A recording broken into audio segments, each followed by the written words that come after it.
Hello learners, welcome to channel. तो इस video में हम फटाफट रिवाइज करेंगे employee relation and labour law के यूनिट 1 से कुछ इंपॉर्टेंट टॉपिक। तो चलिए स्टार्ट करते हैं।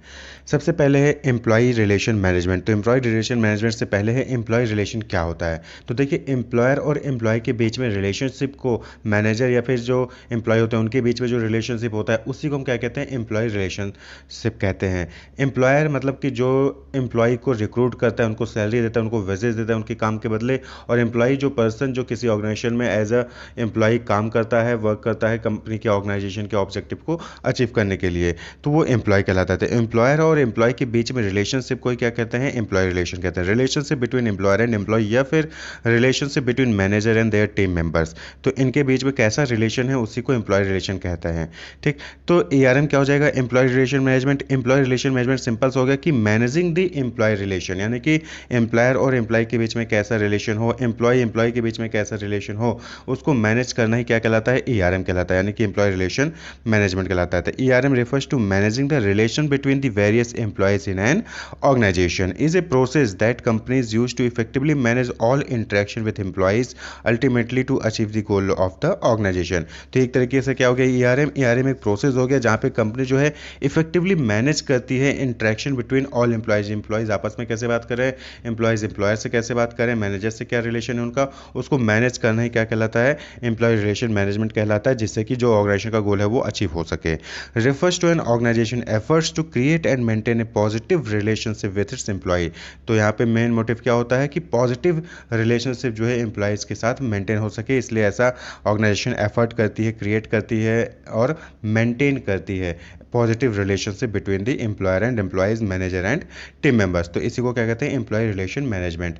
तो एम्प्लॉय रिलेशन मैनेजमेंट क्लियर हो गया होगा कि मैनेज जो एम्प्लॉय के साथ रिलेशनशिप है ऑर्गेनाइजेशन का, मैनेजर का, एम्प्लॉय का, एम्प्लॉयर का, इनको मैनेज करना ही क्या कहलाता है और एक पॉजिटिव रिलेशनशिप क्रिएट करके रखना ही क्या कहलाता है, एम्प्लॉय रिलेशन मैनेजमेंट कहलाता है। देखिए, कोई भी एम्प्लॉय और एम्प्लॉयर के बीच में अगर रिलेशनशिप अच्छा है तो ही जो है ऑर्गेनाइजेशन के गोल को अचीव किया जा सकता है, परफॉर्मेंस अच्छी होगी। नहीं तो फिर क्या होगा कि कंपनी का ऑब्जेक्टिव जो गोल है, जो ऑब्जेक्टिव है वो सही से परफॉर्म नहीं होगा और कंपनी लॉस में जा सकती है। तो यहीं पे आ जाता है क्या कि importance of employee relation management की क्यों जरूरी है, क्यों हम मैनेज करते हैं कि एम्प्लॉयर और एम्प्लॉय के बीच में रिलेशनशिप अच्छा हो, मैनेजर के बीच में और एम्प्लॉय के बीच में रिलेशनशिप अच्छा हो, क्यों जरूरी है। तो बट ऑब्वियस बात है, एम्प्लॉय एंगेजमेंट, अगर रिलेशनशिप अच्छा है तो एम्प्लॉय एंगेज रहेगा, काम में इन्वॉल्व रहेगा, अपनी चीज़ों को अच्छे से परफॉर्म करेगा। एम्प्लॉय सेटिस्फैक्शन, एम्प्लॉय सेटिस्फाई होगा, और अगर एम्प्लॉय सेटिस्फाई होगा तो अपनी परफॉर्मेंस, उसकी परफॉर्मेंस क्या होगी, बढ़ेगी, यानी कि उसकी प्रोडक्टिविटी क्या बढ़ेगी। तो नेक्स्ट इंपॉर्टेंस क्या हो गया, एम्प्लॉय प्रोडक्टिविटी। एंगेज रहेगा तो सेटिस्फाई रहेगा, सेटिस्फाई रहेगा तो प्रोडक्टिविटी उसकी इंक्रीज होगी, प्रोडक्टिविटी इंक्रीज होगी तो एम्प्लॉय रिटेन भी रहेगा। रिटेंशन यानी कि आपके हाथ से छोड़ के नहीं जाएगा। एम्प्लॉय रिटेंशन, अगर रिलेशनशिप पॉजिटिव होगा एम्प्लॉयर और एम्प्लॉय के बीच में, मैनेजर और एम्प्लॉय के बीच में, तो कोई भी पर्सन क्यों छोड़ के जाएगा, नहीं छोड़ के जाएगा, तो एम्प्लॉय रिटेन करके रखे रहेंगे ऑर्गेनाइजेशन में।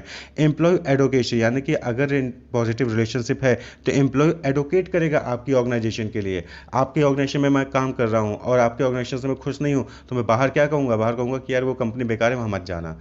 तो मैंने नेगेटिव एडवोकेसी की। वहीं पे पॉजिटिव एडवोकेसी क्या होगी, जब हमारा रिलेशनशिप अच्छा होगा, आप हर चीज़ हमारे बीच में जो है पॉजिटिव रिलेशनशिप होगा, तो हम क्या कहेंगे कि हाँ ये कंपनी अच्छी है, ऑर्गेनाइजेशन अच्छी है, कस्टमर को भी कहेंगे और साथ ही साथ किसको कहेंगे, जो अदर पीपल्स हैं उनको भी कहेंगे कि हाँ आप इस कंपनी को ज्वाइन किया जा सकता है। तो एम्प्लॉय एडवोकेसी भी बनेगा, यानी कि वो एडवोकेट करेगा आपकी कंपनी को, ऑर्गेनाइजेशन को। एम्प्लॉय एक्सपीरियंस, उसका जो एम्प्लॉय का एक्सपीरियंस होगा वो भी क्या होगा, अच्छा होगा। जब भी वो रिटायर होकर जाएगा, जब भी वो छोड़ के जाएगा किसी भी वजह से, तो वहाँ पे क्या होगा, उसका एक्सपीरियंस अच्छा होगा, तो वो हर चीज़ें पॉजिटिव वे में शेयर करेगा। तो employee experience. Employee empowerment, employee को एम्पावरमेंट भी मिलती है, यानी कि पावर मिलती है कि वो डिसीजन मेकिंग में पार्टिसिपेट कर सकें। एम्प्लॉय रिलेशन अगर अच्छा है, हमारा और एम्प्लॉयर का रिलेशनशिप अच्छा है, मैनेजर और एम्प्लॉय का रिलेशनशिप अच्छा है, तो एम्प्लॉय से उसको डिसीजन मेकिंग में भी पावर जो है इंपॉर्टेंट दी जाती है कि आप डिसीजन मेकिंग में भी जो भी डिफरेंट डिफरेंट डिसीजन मेकिंग होते हैं उसमें एम्प्लॉय को इन्वॉल्व किया जाता है। तो इससे क्या होता है, एम्पावरमेंट मिलती है, उसको पावर मिलती है।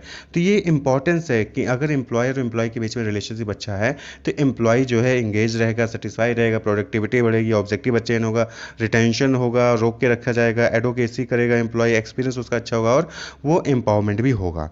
फीवर वर्क प्लेस कॉन्फ्लिक्ट, कुछ ही कॉन्फ्लिक्ट होंगे वर्क प्लेस में, यानी कि जहाँ पे एम्प्लॉयर एम्प्लॉय साथ में मिलकर काम कर रहे होंगे, मैनेजर एम्प्लॉय काम कर रहे होंगे, वहाँ पे कॉन्फ्लिक्ट्स नहीं होंगे। कब नहीं होंगे, जब रिलेशनशिप पॉजिटिव होगा। अगर रिलेशनशिप नेगेटिव है, रिलेशनशिप अच्छा नहीं है, तो आए दिन कुछ ना कुछ बहस झगड़े जो है, स्ट्राइक आउट, लॉक आउट, ये सब होता रहता है।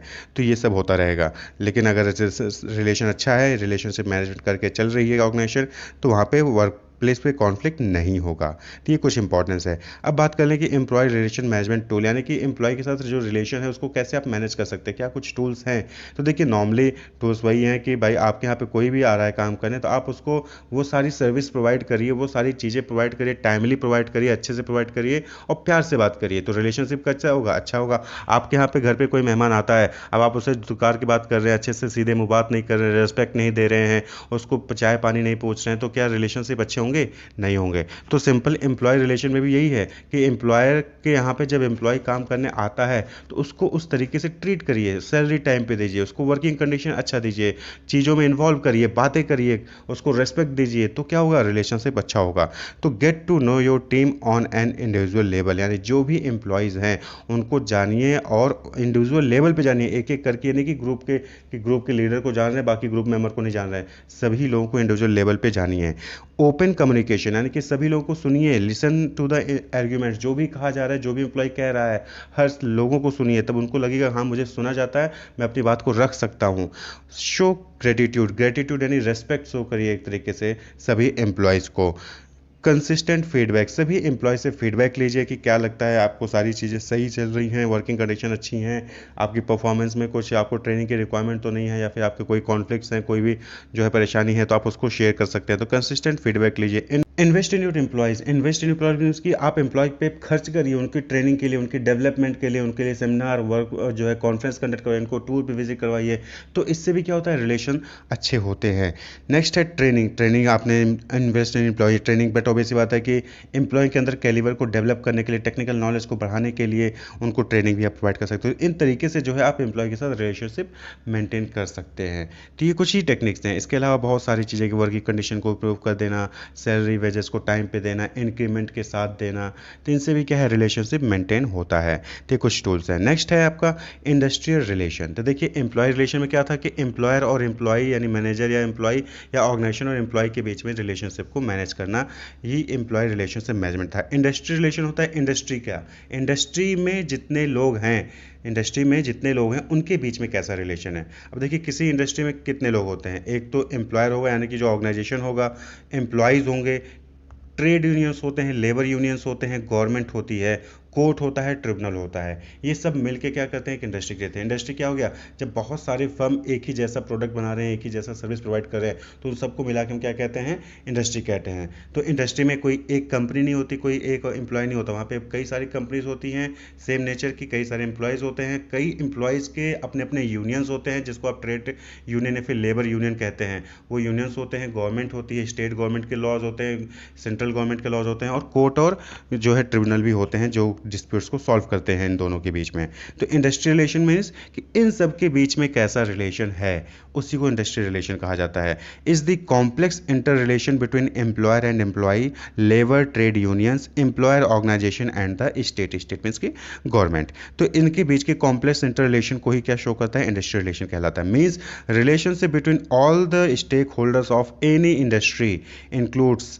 अब कौन कौन से इंक्लूड्स करते हैं आप नीचे देखिए। तो यहाँ पे इंडस्ट्रियल रिलेशन का मतलब क्या हो गया कि सारे स्टेक होल्डर्स, किसी भी इंडस्ट्री के जो स्टेक होल्डर्स होते हैं उनके बीच में कैसा रिलेशन है, उसी को इंडस्ट्रियल रिलेशन कहा जाता है। तो कौन कौन होते हैं? Employees, employer, government, employee unions, trade unions, court and tribunal. तो ये सब क्या है? ये सब इंडस्ट्री में इन्वॉल्व होते हैं, किसी भी इंडस्ट्री में, और इनके बीच में रिलेशन कैसा है, इनके बीच में जो कॉम्प्लेक्स इंटर रिलेशन होता है उसी को इंडस्ट्रियल रिलेशन कहा जाता है। अगर इंडस्ट्री में इन सभी मेंबर्स के बारे में, सभी स्टेक होल्डर्स के बीच में जो रिलेशन है अच्छा होता है, तो वो इंडस्ट्री हमेशा ग्रो करती है। कहते नहीं है कि ये इंडस्ट्री बूम पे चल रही है, इस इंडस्ट्री में बहुत अच्छा चल रहा है, इस इंडस्ट्री में बहुत स्कोप है। तो वो स्कोप क्यों होता है? क्योंकि वहाँ पे इंडस्ट्री के जो एम्प्लॉयज़, एम्प्लॉयर, गवर्नमेंट, ये भी employee union, trade union, court, tribunal, ये सारी चीज़ें अच्छे से रिलेशन के बीच में अच्छा है, और ये परफॉर्म कर रही हैं, ग्रो कर रही हैं। तो रिलेशनशिप अच्छा होता है तो ग्रो करता है, अगर रिलेशनशिप खराब होगा तो ग्रो नहीं करेगा। वहाँ पे आए दिन डिस्प्यूट हो रहे होंगे, झगड़े होंगे, लॉकडाउन हो रहा, लॉकआउट हो रहा होगा, स्ट्राइक आउट हो रहा होगा, नारेबाजी हो रही होगी, बंद चल रहा होगा, तो ये सब चीज़ें हो जाती हैं। जैसे कि अभी आप देख रहे हैं कि बैंकिंग में हो गया कि प्राइवेटाइजेशन हो रहा है, तो वहाँ पे स्ट्राइक चल रहा है, लोग बंद करके जो है स्ट्राइक कर रहे हैं। तो इस टाइप की चीज़ें होती रहती हैं। जब कब होता है कि जब रिलेशनशिप सही नहीं होता, किसके बीच में, अभी गवर्नमेंट और ऑर्गेनाइजेशन के बीच में रिलेशन सही नहीं है, एम्प्लॉय के बीच में, तो एम्प्लॉय स्ट्राइक आउट कर रहे हैं, तो ये चीज़ें हो जाती हैं। तो इंडस्ट्री रिलेशन कैसा रिलेशन है? According to Douglas McGregor, conflict and cooperation are two state in the continuum of industrial relation. तो इंडस्ट्रियल रिलेशन में दो कंटिन्यूम होते हैं डॉगलस मैकग्रेगर के अकॉर्डिंग, वो कौन से हैं? कॉन्फ्लिक्ट एंड कॉपरेशन, यानी कि इंडस्ट्रियल रिलेशन में कॉन्फ्लिक्ट हो सकता है या फिर कॉपरेशन होगा। एम्प्लॉय एम्प्लॉयर, गवर्नमेंट के employee union, trade union, court और ट्रिब्यूनल, ये एक साथ जो है मिलकर काम कर रहे हैं तो कॉपरेशन होगा। वहीं पे अगर अपोजिट पे चल के कोई किसी के खिलाफ चला जाता है तो कॉन्फ्लिक्ट हो जाएगा, जैसे कि गवर्नमेंट प्राइवेटाइज कर रही है, एम्प्लॉय प्राइवेटाइजेशन के अगेंस्ट जा रहे हैं, तो यहाँ पे क्या हो गया? कॉन्फ्लिक्ट हो गया, जिसकी वजह से स्ट्राइक, लॉकआउट, ये सब चीज़ें हो रही हैं। तो इंडस्ट्रियल रिलेशन, इंडस्ट्री के लोगों के बीच में कैसा रिलेशन है। नेक्स्ट है objective of industrial relation. Industrial relation का ऑब्जेक्टिव क्या है? तो बट ऑब्वियस बात है कि ये सारी चीज़ें ना हो। कौन सी सारी चीज़ें ना हो? Promotion and development of healthy labour. तो हम इंडस्ट्रियल रिलेशन का जो मेन मोटिव होता है वही होता है कि प्रमोट करें, डेवलप करें एक हेल्दी लेबर कंडीशंस का, जहाँ पे अच्छे से लोग एम्प्लॉय काम कर सकें। Maintenance of industrial peace and avoidance of industrial strike, lockout, gherao etcetera.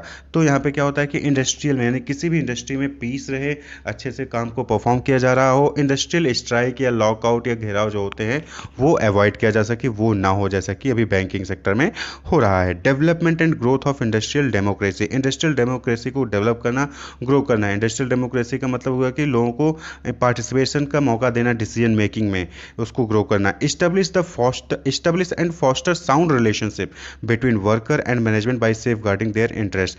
जो रिलेशनशिप है वर्कर और मैनेज के बीच में, उसको इस्टेब्लिश करना और एक साउंड रिलेशनशिप मैनेज करना, जिससे कि जो है वर्कर्स के और मैनेजमेंट के दोनों के इंटरेस्ट को सेफ गार्ड किया जा सके, यानी कि ना वर्कर का कोई नुकसान हो ना मैनेजमेंट का नुकसान हो। Provide an opportunity to the worker to participate in management and decision making process. Industrial relation में ये भी जो ऑब्जेक्टिव होता है कि एक तरीके से यहाँ पे क्या होता है कि अपॉर्चुनिटी मिलता है मैनेजमेंट को, एम्प्लॉय को, वर्कर्स को पार्टिसिपेट करने में मैनेजमेंट के साथ डिसीजन मेकिंग में। तो यहाँ पे भी ये जो ऑब्जेक्टिव होता है, तो ये कुछ ऑब्जेक्टिव। थ्योरीज और अप्रोचेस ऑफ इंडस्ट्रियल रिलेशंस। तो देखिए अलग अलग ऑथर्स ने जो है यहाँ पर डिफरेंट डिफरेंट अपनी थ्योरीज या फिर अप्रोचेस दिए इंडस्ट्रियल रिलेशन को लेकर, यानी कि इंडस्ट्री में जो एम्प्लॉयर एम्प्लॉय ट्रेड यूनियंस के बीच में जो रिलेशंस है वो कैसे अच्छे रह सकते हैं, कैसे जो है वहाँ पर डिस्प्यूट ना हो, कैसे डिस्प्यूट को रिजॉल्व करना चाहिए। तो उसके लिए अलग अलग ऑथर ने अपने अपने वहाँ पर जो है अपना कॉन्सेप्ट रखा, अपने स्टेटमेंट वहाँ पर रखे। तो थ्योरी का मतलब क्या होता है? थ्योरी यानी कि कोई आइडिया या फिर सेट ऑफ आइडियाज या स्टेटमेंट जो कि किसी पर्टिकुलर सिचुएशन को या फिर सर्टेन फिनोमेना को एक्सप्लेन करने के लिए वहाँ पर दिया जाता है। तो कोई भी ऐसा स्टेटमेंट जो कि किसी सर्टेन फिनोमेना को एक्सप्लेन करने के लिए दिया गया, वो थ्योरी हो जाती है। तो यहाँ पर अलग अलग ऑथर्स ने अलग अलग जो है अप्रोच थ्योरी वहाँ पर दिए हैं। तो जो टॉप थ्री यानी कि जो इंपॉर्टेंट थ्री अप्रोच हैं वो है यूनिटरी अप्रोच, प्लूरिस्टिक अप्रोच, उसके बाद मार्क्सिस्ट अप्रोच। इसके बाद और भी बहुत सारे अप्रोचेज हैं, जैसे कि system approach, Oxford approach, industrial sociology approach, action theory approach, social action approach, human relation approach, Gandhian approach, human resource management approach. इसके अलावा वीवी गिरी अप्रोच भी है। तो अलग अलग अप्रोचेज हैं, अलग अलग थ्योरीज हैं जो कि डिफरेंट ऑथर्स ने दी हैं अपने इंडस्ट्रियल रिलेशन को इंप्रूव करने के लिए। तो यहाँ पर जो है हम कुछ इंपॉर्टेंट अप्रोचेज को इंडस्ट्रियल रिलेशन के उसको डिस्कस करेंगे। एक अप्रोच है यूनिटरी अप्रोच। तो यूनिटरी अप्रोच यहाँ पे दो सेंस है। यूनिटरी मीन्स एक तो सिंगल हो गया, दूसरा यूनिटरी अप्रोच यानी कि सभी लोग जो है मिलजुल कर जो है ऑर्गेनाइजेशन की ग्रोथ के लिए जो है काम करते हैं। तो the unitary approach is based on the strong argument that there is only one source of authority. तो यहाँ पे क्या होता है कि यहाँ पे ये माना जाता है कि जो भी इंडस्ट्रियल रिलेशंस होते हैं वहाँ पे सिर्फ एक जो है सोर्स ऑफ अथॉरिटी होता है, और वो कौन होता है? Management, which owns and control the dynamics of decision making in issues relating to negotiation and bargaining. तो जब भी डिस्प्यूट होता है इंडस्ट्रियल रिलेशन में, जो डिफरेंट एम्प्लॉयर हैं, एम्प्लॉइज हैं, ट्रेड यूनियंस हैं, इसमें जब भी डिस्प्यूट होता है तो वहाँ पे जो मेन डिसीजन मेकिंग होता है वो मैनेजमेंट का होता है। इसलिए जो है मैनेजमेंट जो है सिंगल सोर्स ऑफ अथॉरिटी होती है, वो जैसा निगोशिएट करती है, बार्गेन करती है, उसी के अकॉर्डिंग जो है वहाँ पे उनको डील करना होता है। Under unitary approach industrial relations are grounded in mutual cooperation, individual treatment, teamwork and shared goal. तो यूनिटरी अप्रोच में जो इंडस्ट्रियल रिलेशन है वो म्यूचुअल कोऑपरेशन पे डिपेंड करता है, इंडिविजुअल ट्रीटमेंट पे डिपेंड करता है, टीम वर्क पे डिपेंड करता है, और शेयर्ड गोल यानी कि गोल्स की शेयरिंग पे जो है वो डिपेंड करता है। यानी कि अगर ये सारी चीज़ें हो रही है, इस तरीके से काम होता है, तो जो है वहाँ पे डिस्प्यूट्स नहीं होंगे। क्लियर। वहीं पे दूसरा अप्रोच है that is the pluralistic approach, तो प्लूरिस्टिक अप्रोच में क्या है, assumes that the organisation is composed of individuals who form distinct group with their own set of aims, objective, leadership style and value proposition. तो यहाँ पे क्या हो गया कि प्लूरिस्टिक में क्या होता है कि अलग अलग इंडिविजुअल ग्रुप फॉर्म कर लेते हैं और हर ग्रुप का जो है अपना अपना ऑब्जेक्टिव, अपना अपना लीडर स्टाइल और अपना अपना वैल्यू प्रोपोजिशन होता है। तो इस केस में क्या हो गया कि अब डिस्प्यूट्स जो है वहाँ पे ज़्यादा हो जाता है। भाई यूनिटरी अप्रोच में क्या था कि सभी लोग मिलजुल कर शेयर्ड गोल की तरह काम कर रहे थे, सब जो है पूरा मैनेजमेंट में हाथ में होता था, वहाँ पे जो है सोर्स ऑफ जो अथॉरिटी था वो मैनेजमेंट का होता था। लेकिन यहाँ पे क्या है, अलग अलग ग्रुप बने हुए हैं और सबका जो है अपना अपना ऑब्जेक्टिव है, अपना अपना वैल्यू प्रोपोजिशन है। तो the organisation is multi structured and there will be continued tension due to conflict within and between the various sectional group. तो यानी कि जो ऑर्गेनाइजेशन के अंदर डिफरेंट डिफरेंट ग्रुप्स बन जाते हैं उनके बीच में, या फिर ऑर्गेनाइजेशन टू ऑर्गेनाइजेशन या फिर ट्रेड यूनियन के बीच में डिस्प्यूट्स जो यहाँ पे अराइज हो जाते हैं प्लूरिस्टिक अप्रोच में। तो according to pluralistic, industrial conflict is inevitable, यानी कि जो है सर्टेन टू हैपन है, अनअवॉइडेबल है, इंडस्ट्रियल कॉन्फ्लिक्ट होगा प्लूरिस्टिक अप्रोच के according, and it needs to be content within the social mechanism of collective bargaining, conciliation and arbitration. तो यहाँ पे जो अगर डिस्प्यूट होता है प्लूरिस्टिक अप्रोच के अकॉर्डिंग, तो वहाँ पे आप कलेक्टिव बार्गेनिंग के जरिए, कॉन्सिलेशन के जरिए, फिर आर्बिट्रेशन के जरिए उन जो डिस्प्यूट्स हैं उसको जो आप सुलझा सकते हैं। वहीं पे थर्ड अप्रोच है मार्क्सिस्ट अप्रोच। तो मार्क्सिस्ट अप्रोच ये कहता है, इसको हम रेडिकल पर्सपेक्टिव के नाम से भी जानते हैं। तो यहाँ पे अगर हम इसको जनरलाइज करें तो मार्क्सिस्ट अप्रोच में क्या होता है कि यहाँ पे जो डिस्प्यूट होता है वो ऑर्गेनाइजेशन के अंदर तो होता ही है, यानी कि वो अनवर्डेबल है, लेकिन ऑर्गेनाइजेशन टू ऑर्गेनाइजेशन, यानी कि जिसके पास सोर्स ऑफ प्रोडक्शन है उनके बीच में डिस्प्यूट होता है। अब सपोज करें कि एक ऑर्गेनाइजेशन है, उसके पास जो है रॉ मटेरियल्स अच्छा खासा अमाउंट में है, लेकिन उसके पास लेबर नहीं है। कोई दूसरा जो है इंडिविजुअल है, उसके पास लेबर अच्छा खासा वहाँ पे उसके पास है। तो अब इनके बीच में डिस्प्यूट होता है, बार्गेनिंग होती है कि आप इतना पैसे दोगे तो हम आपको लेबर देंगे, आप इतना पैसे दोगे तो हम जो है आपको रॉ मटेरियल देंगे। तो डिस्प्यूट्स यहाँ पे हो जाता है। तो मार्क्सिस्ट अप्रोच यही कहता है कि जिसके पास सोर्स ऑफ मैन्युफैक्चरिंग जो, या फिर जो source of production, means of production है, उनके बीच में जो है ये डिस्प्यूट्स यहाँ पे अराइज होता है। तो वहाँ पे भी जो है आपको बार्गेनिंग करके या फिर कॉन्सलेशन करके या फिर जो डिफरेंट ट्रेड यूनियंस होते हैं उनका यूज़ करके जो है आप उसको सॉल्व कर सकते हैं। तो the Marxist approach is based on the proposition that the economic activities of production, manufacturing and distribution are majorly govern by the objective of profit. तो मार्क्सिस्ट अप्रोच के अकॉर्डिंग जो ऑब्जेक्टिव होता है किसी भी गवर्नमेंट बॉडी का या फिर किसी भी ऑर्गेनाइजेशन का, उसका ऑब्जेक्टिव होता है प्रॉफिट का। मार्क्सिस्ट जो है प्लूरिस्ट की तरह ही सोचता है कि जो यहाँ पे एम्प्लॉयर एम्प्लॉय के बीच में जो डिस्प्यूट्स होते हैं, कॉन्फ्लिक्ट होते हैं, वो इनवेटिबल है, उसको आप अवॉइड नहीं कर सकते हो। लेकिन प्लूरिस्ट में क्या होता है, प्लूरिस्ट में जो कॉन्फ्लिक्ट है वो ये माना जाता है कि सभी ऑर्गेनाइजेशन में इनवेटिबल है। लेकिन जो मार्क्सिस्ट है वो ये सोचते हैं कि this is the product of capitalist society, यानी कि जिसके पास कैपिटल है, यानी कि जो मीन्स ऑफ प्रोडक्शन है, उनके बीच में डिस्प्यूट्स होता है। क्लियर। तो यहाँ पे क्या हो गया, according to this approach conflict arise due to division between societies between those who owns means of production. तो इससे जो है कॉन्फ्लिक्ट अराइज होता है। मार्क्सिस्ट अप्रोच ये कहता है कि जिसके पास मीन्स ऑफ प्रोडक्शन है उनके बीच में जो है डिस्प्यूट्स होते हैं और उसको जो है इंडस्ट्रियल रिलेशन में डील करने की जरूरत है। तो डिस्प्यूट्स किन के बीच में होता है, जिनके बीच में जिनके पास मीन्स ऑफ प्रोडक्शन होता है, जिनके पास कैपिटल होता है। ये मार्क्सिस्ट अप्रोच का मानना है।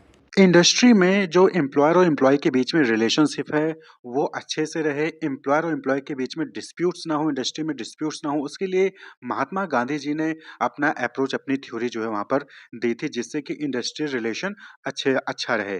तो यहाँ पर जो गांधीयन स्ट्रेटजी थी वो कॉम्बिनेशन थी truth, sacrifice, non violence, selfless service और कॉपरेशन के बेसिस पे। तो इन सबको ध्यान में रखते हुए गांधी जी ने अपना अप्रोच इंडस्ट्रियल रिलेशन के लिए दिया था। तो according to Gandhi ji, according to him, employers should not regard themselves as sole owner of mills and factories of which they may be the legal owner। यानी कि जो लीगल ओनर्स हैं फैक्ट्रीज के और जो कंपनीज के, वो अपने आप को एक इकलौता ओनर उसको न समझें, बल्कि वो अपने आप को उस कंपनी का, उस फैक्ट्री का ट्रस्टी या फिर को ओनर के रूप में रिप्रेजेंट करें। और वहीं पर वर्कर्स को भी उन्होंने कहा कि वो भी अपने आप को जो कंपनी है, जो मिल है, जो फैक्ट्री है, उसका ट्रस्टी समझे। इस तरीके से उसको ना देखें कि जो मिल है या फिर जो मशीनरी है वो उनको एक्सप्लॉइट करने के लिए बने हुए हैं। He also appeal to the workers to behave as trustees, not to regard the mill and machinery as belonging to the exploiting agent. Employees को ये फील होता है ना कि जो कंपनी है वो उनको एक्सप्लॉइट कर रही है, वहां पर ज्यादा काम लिया जा रहा है, तो ऐसा वो फील ना रखें। वहीं पर जो ऑनर है वो ऐसा फील ना रखें कि पूरी कंपनी के मालिक सिर्फ वही है, नहीं। ऑनर को समझना चाहिए कि वो ट्रस्टी है उस कंपनी का, वो को ऑनर है। और वहीं पर एम्प्लॉय को ये समझना चाहिए कि वो भी उस कंपनी के ट्रस्टी हैं, उनका एक्सप्लॉइटेशन वहां पर नहीं होगा। एम्प्लॉय को, वर्कर्स को ऐसा समझना चाहिए कि वो जो प्रॉपर्टी है, मिल है, मशीनरी है, वो उनके खुद के हैं, उनको उसको प्रोटेक्ट करना चाहिए। चाहिए और उसका बेस्ट यूज़ करना चाहिए। तो अगर ये अप्रोच, अगर ये जो है एम्प्लॉयर और एम्प्लॉयी आपस में रखेंगे, तो वहाँ पर क्या होगा कि इंडस्ट्रियल रिलेशन अच्छा होगा, एम्प्लॉयर-एम्प्लॉयी के बीच में रिलेशनशिप अच्छा होगा और डिस्प्यूट्स नहीं होगा। तो according to him, industrial peace was an essential condition not only for the growth and development of the industry itself, but also in a great measure for the improvement in the conditions of work and wages। यानी कि गांधी जी के according क्या था कि industrial piece बहुत जरूरी था, और सिर्फ जो है ग्रोथ और डेवलपमेंट के लिए नहीं, कि इंडस्ट्री का ग्रोथ होना है, इंडस्ट्री का डेवलप होना है, सिर्फ उसी के लिए नहीं, बल्कि जो वर्क की कंडीशन है, वर्किंग कंडीशन है, वेजेस हैं, उसमें भी इंप्रूवमेंट के लिए इंडस्ट्रियल पीस बहुत ज्यादा जरूरी था। ही advocated voluntary arbitration and mutual settlement of disputes. उनके अकॉर्डिंग अगर कहीं पर डिस्प्यूट्स होता है इंडस्ट्री में और या फिर किसी मिल या फैक्ट्री में, तो वहां पर जो है अपने आप से आर्बिट्रेट करना चाहिए, म्यूचुअल सेटलमेंट वहां पर कर लेना चाहिए डिस्प्यूट्स का, यानी कि एम्प्लॉयर और एम्प्लॉय को बैठकर जो है वहां पर मामले को सुलझा लेना चाहिए। He was not against strike but pleaded that they should be the last weapon in the armoury of industrial worker. Gandhi ji strike के अगेंस्ट तो नहीं थे, लेकिन उनका यह कहना था कि आप स्ट्राइक तभी करें, यानी कि जो इंडस्ट्रियल वर्कर्स हैं वो स्ट्राइक को तभी करें जब बाकी सारे मेथड जो है वो आपने आजमा लिया और उनसे जो है बात वहां पर नहीं बन रही है। यानी कि इंडस्ट्रियल वर्कर्स ने निगोशिएट कर लिया, कॉन्सलेशन कर लिया, आर्बिट्रेशन भी कर लिया, और जब इन सब टेक्निक का यूज करने के बाद भी वहां पर जो है डिस्प्यूट सेटल नहीं हो रहा है, तब वो जो है स्ट्राइक के लिए जाएं। स्ट्राइक को पहला ऑप्शन ना रखें, स्ट्राइक को लास्ट ऑप्शन रखें, यानी कि अब जो है डिस्प्यूट सेटलमेंट का कोई भी ऑप्शन नहीं बचा, तब वो जो है स्ट्राइक के लिए जा सकते हैं। लेकिन स्ट्राइक भी कैसा करना चाहिए, उसके लिए भी जो गांधी जी ने वहां पर रूल बताया, क्या कहा कि Gandhi let down certain conditions for a successful strike. वो स्ट्राइक के लिए क्या कंडीशन थी कि these are the cause of the strike must be just and there should be no strike without a grievance. यानी कि स्ट्राइक लास्ट ऑप्शन होना चाहिए, और साथ ही साथ अगर कोई ग्रेवियंस नहीं है तो उसके लिए फिर आपको स्ट्राइक नहीं करना है। ग्रेवियंस है और बाकी आपने मेथड का यूज कर लिया, ग्रेवियंस रिजॉल्व नहीं हुआ, तो आप स्ट्राइक पे जाएं, वरना न जाएं। There should be no violence, सबसे इंपॉर्टेंट चीज जिसको गांधी जी हमेशा कहते थे कि वहां पर वायलेंस नहीं होना चाहिए, हिंसा नहीं होनी चाहिए स्ट्राइक के दौरान। और नॉन स्ट्राइकर्स और black leg should never be molested, यानी कि ऐसे लोग, कई बार आप जब स्ट्राइक पे जाते हैं तो बहुत सारे ऐसे लोग होते हैं जो आपको सपोर्ट नहीं करते, यानी कि स्ट्राइक को सपोर्ट नहीं करते हैं, तो जो नॉन स्ट्राइकर हैं उनको आप मोलेस्ट नहीं करेंगे, उनको आप परेशान नहीं करेंगे।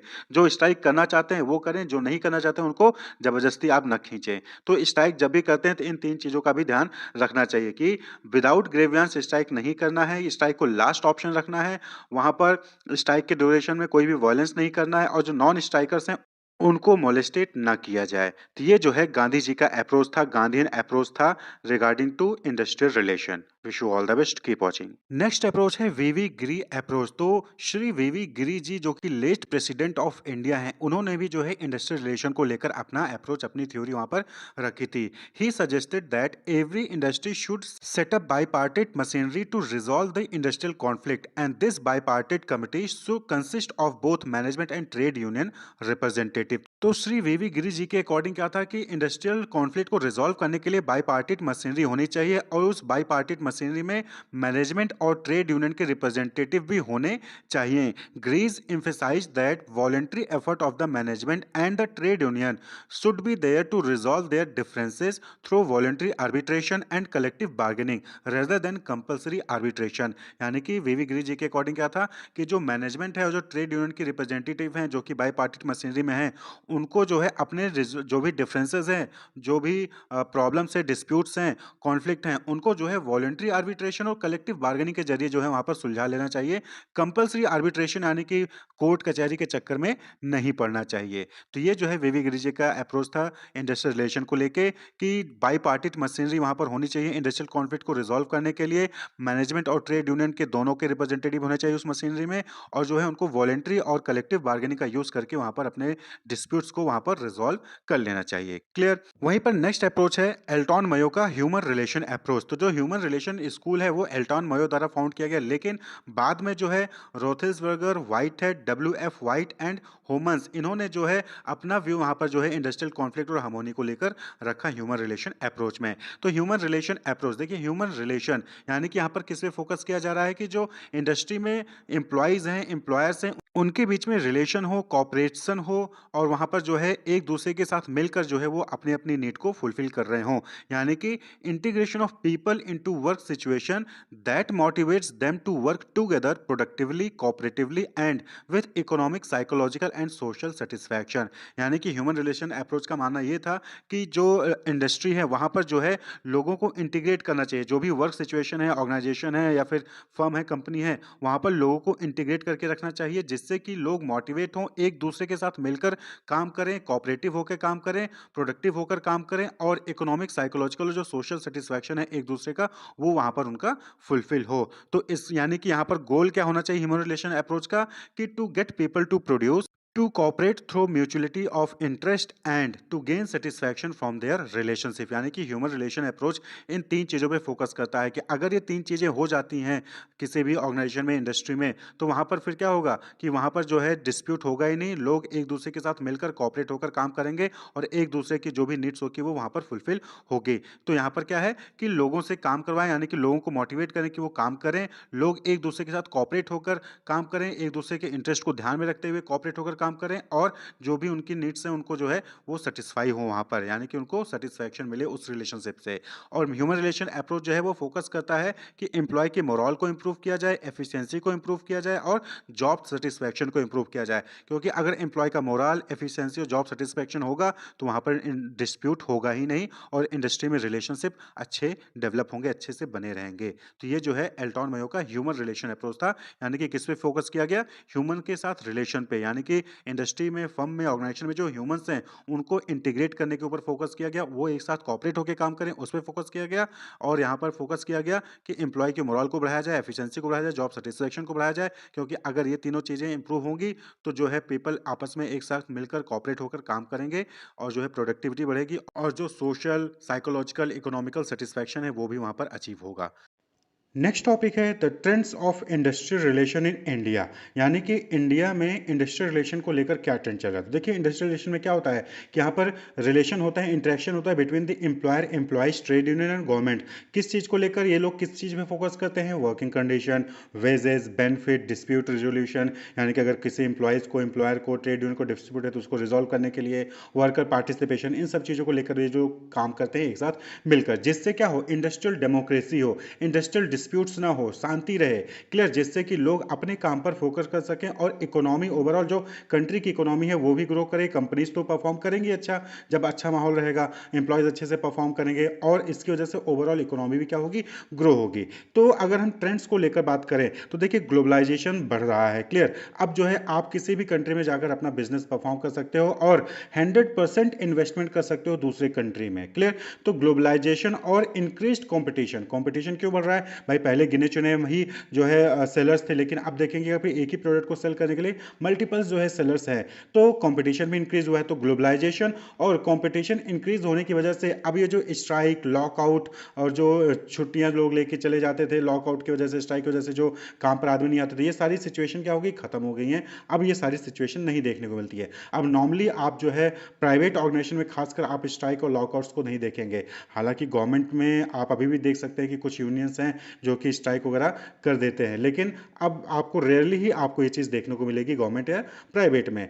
और अब जो है नॉलेज का एरा है, तो आज के टाइम पे सभी लोग, चाहे वो एम्प्लॉयज़ हो चाहे कंज्यूमर हो, सभी लोग वेल एजुकेटेड हैं और वो जो है वायलेंट एक्टिविटीज़ में बिलीव नहीं करते हैं। जो एजुकेटेड है, वेल नॉलेज है, जिनके पास अच्छा खासा नॉलेज है, एजुकेटेड है, वो वायलेंट एक्टिविटीज़ में बिलीव नहीं करते हैं, बल्कि वो अपनी कैलिबर पे, अपने जो है अपनी नॉलेज पर बिलीव करते हैं और अपने एक्सपर्टीज़ के बेसिस, अपनी नॉलेज के बेसिस पे जो है अपने आप को वो ग्रो करते हैं। They are having responsibilities in cut throat competition and also are aware for their rights well leading to decline in strikes. जब आप नॉलेजेबल होगे, आपको सारी चीज़ें पता होंगी, सभी रूल्स, सभी गाइडलाइंस पता होंगी, तो आप स्ट्राइक करने नहीं जाओगे, बल्कि आप लीगली अपने राइट्स को लेकर फाइट करोगे, क्लियर। आप देखेंगे कि लोगों को अपने राइट्स के बारे में पता है और जब लोगों को अपने राइट्स के बारे में पता है तो वो सीधे सीधे जाके बार्गेन करते हैं, सीधे मैनेजर से बात कर लेंगे, सीधे जो है कंपनी के ओनर से बात कर लेंगे, करेंगे, अगर वहाँ रिजॉल्व नहीं होता है तो वो फिर कोर्ट में जाकर जो है वहाँ पर केस भी फाइल कर सकते हैं। तो अपनी राइट्स को पता है और उसको लेकर वो लीगल एक्शंस लेते हैं, अब स्ट्राइक्स वगैरह नहीं करते हैं। Employers are also avoid lockouts because decline in production for even hours result in heavy losses. Employers भी कोशिश करते हैं कि ये लॉकआउट वगैरह ना हो, स्ट्राइक्स ना हो, क्योंकि अगर कुछ भी घंटे के लिए जो है अगर स्ट्राइक हो जाता है तो इससे लाखों का करोड़ों का नुकसान हो सकता है एम्प्लॉयर्स को। तो जो बड़े बड़े ऑर्गेनाइजेशन है जहां पर लाखों में जो है प्रोडक्शन हो रहा है, अगर वहां पर एक दो घंटे के लिए भी प्रोडक्शन रुक जाता है तो उनका जो है वहां पर काफ़ी ज़्यादा सेल डाउन हो जाता है। तो इस चीज़ को ध्यान में रखते हुए जो एम्प्लॉयर्स हैं वो एम्प्लॉयज़ की वेलबींग पर ध्यान दे रहे हैं। Employers are increasingly prioritising employee wellbeing, motivation and positive employee experience. तो एम्प्लॉयर्स जो ऑर्गेनाइजेशन है वो खुद ही जो है एम्प्लॉय की चीज़ों को लेकर ध्यान दे रहे हैं, उनको मोटिवेट करने पे ध्यान दे रहे हैं, उनको पॉजिटिव वर्क एनवायरनमेंट प्रोवाइड करने पे ध्यान दे रहे हैं। तो जब एम्प्लॉयर खुद ही जो है एम्प्लॉय के लिए काम कर रहा है तो एम्प्लॉय क्यों स्ट्राइक पे जाएगा, क्यों जो है वो लॉकआउट करेगा। क्लियर। तो ऑटोमेटिकली पीस रहेगा, इंडस्ट्री में क्या रहेगा, पीस रहेगा, शांति रहेगी, लोग आपस में जो है वहाँ पर कोई भी डिस्प्यूट्स नहीं देखने को मिलेंगे। इसी तरीके से पहले क्या होता था कि पहले एम्प्लॉयज़ को ऑफिस में बुलाकर ही काम किया जाता था, लेकिन कोविड-19 पैंडेमिक होने के बाद से अब हाइब्रिड मोड और रिमोट वर्क मॉडल जो है वो भी ऑर्गेनाइजेशन अडॉप्ट कर चुके हैं। यानी कि आपको जो एम्प्लॉयज़ हैं उनको फ्लेक्सिबिलिटी मिलती है कि वो चाहे अपने घर से काम कर लें, चाहे वो ऑफिस में आके काम करें। तो कोविड-19 पैंडेमिक के बाद ये भी जो है आपको ट्रेंड देखने को मिला होगा इंडस्ट्रियल रिलेशन यानी ऑर्गेनाइजेशंस में। Clear. Rise of individual bargaining. पहले क्या होता था कि पहले सब ट्रेड यूनियन को लेके जाते थे, जो ट्रेड यूनियन का लीडर होता था वो बार्गेन करता था, लेकिन अब ऐसा नहीं है। अब किसी भी एम्प्लॉय को अगर लगता है कोई भी डिस्प्यूट्स होता है, कोई भी ग्रेवियांस होता है, वो डायरेक्टली खुद जाके मैनेजर से बात कर सकता है, सीईओ से बात कर सकता है। क्लियर। तो इंडिविजुअल बार्गेनिंग हो गया। अब जो है ग्रुप बार्गेनिंग नहीं है भाई। ग्रुप बार्गेनिंग मतलब कि लोग ग्रुप में जाते थे और बार्गेनिंग करते थे, अब नहीं। अब जिसको जिसको जो भी प्रॉब्लम है वो सीधे जाके बार्गेन कर सकता है, अपनी सैलरी को लेकर, अपनी वर्किंग कंडीशन को लेकर, कोई भी चीज़। क्लियर। तो अब जो है वो यूनियंस पे या फिर किसी इंटरमीडिएट्स पे रिलाय नहीं करते हैं, बल्कि खुद ही बार्गेन कर रहे हैं employees. CSR, corporate social responsibility, ये जो है गवर्नमेंट ने नए नए रूल्स, नए नए एक्ट जो है एप्लीकेबल किया। तो सीएसआर यानी कि यहाँ पर भी क्या है कि जो टॉप परफॉर्मिंग कंपनीज हैं उनको अपनी पिछले 3 ईयर्स का जो भी प्रॉफिट होता है उसका कुछ परसेंट जो है वो कॉर्पोरेट सोसाइटी की वेलफेयर के लिए जो है उसको खर्च करना पड़ता है। तो जब कंपनीज खुद ही जो है सोसाइटी की वेलफेयर के लिए खर्च कर रही होंगी, एम्प्लॉयज़ की वेलफेयर के लिए खर्च कर रही होंगी, तो डिस्प्यूट्स कहाँ से आएगा, डिस्प्यूट्स आएगा ही नहीं, और सब लोग मिलकर जुलकर अच्छे से काम करेंगे। क्लियर। तो which helps lower conflict and foster better relation. इसी तरीके से traditional union density is declining, ये भी एक आपको ट्रेंड देखने को मिलेगा कि पहले बहुत सारे ट्रेड यूनियंस आपको देखने को मिलते रहे होंगे, आपको तो नहीं, लेकिन पहले अगर आप चेक करेंगे तो आपको देखेंगे कि बहुत सारे ट्रेड यूनियंस थे, लेकिन अब जो ये ट्रेड यूनियंस की नंबर है ये घट गई है, क्योंकि अब लोग खुद बार्गेन कर रहे हैं। एम्प्लॉय जो है, एम्प्लॉयर्स जो है खुद ही एम्प्लॉय के ऊपर ध्यान दे रहे हैं, तो ऐसे में यूनियन की जरूरत ही नहीं है। जब कंपनी आपको खुद ही ध्यान देगी तो आपको किसी यूनियन की जरूरत ही क्या है। क्लियर।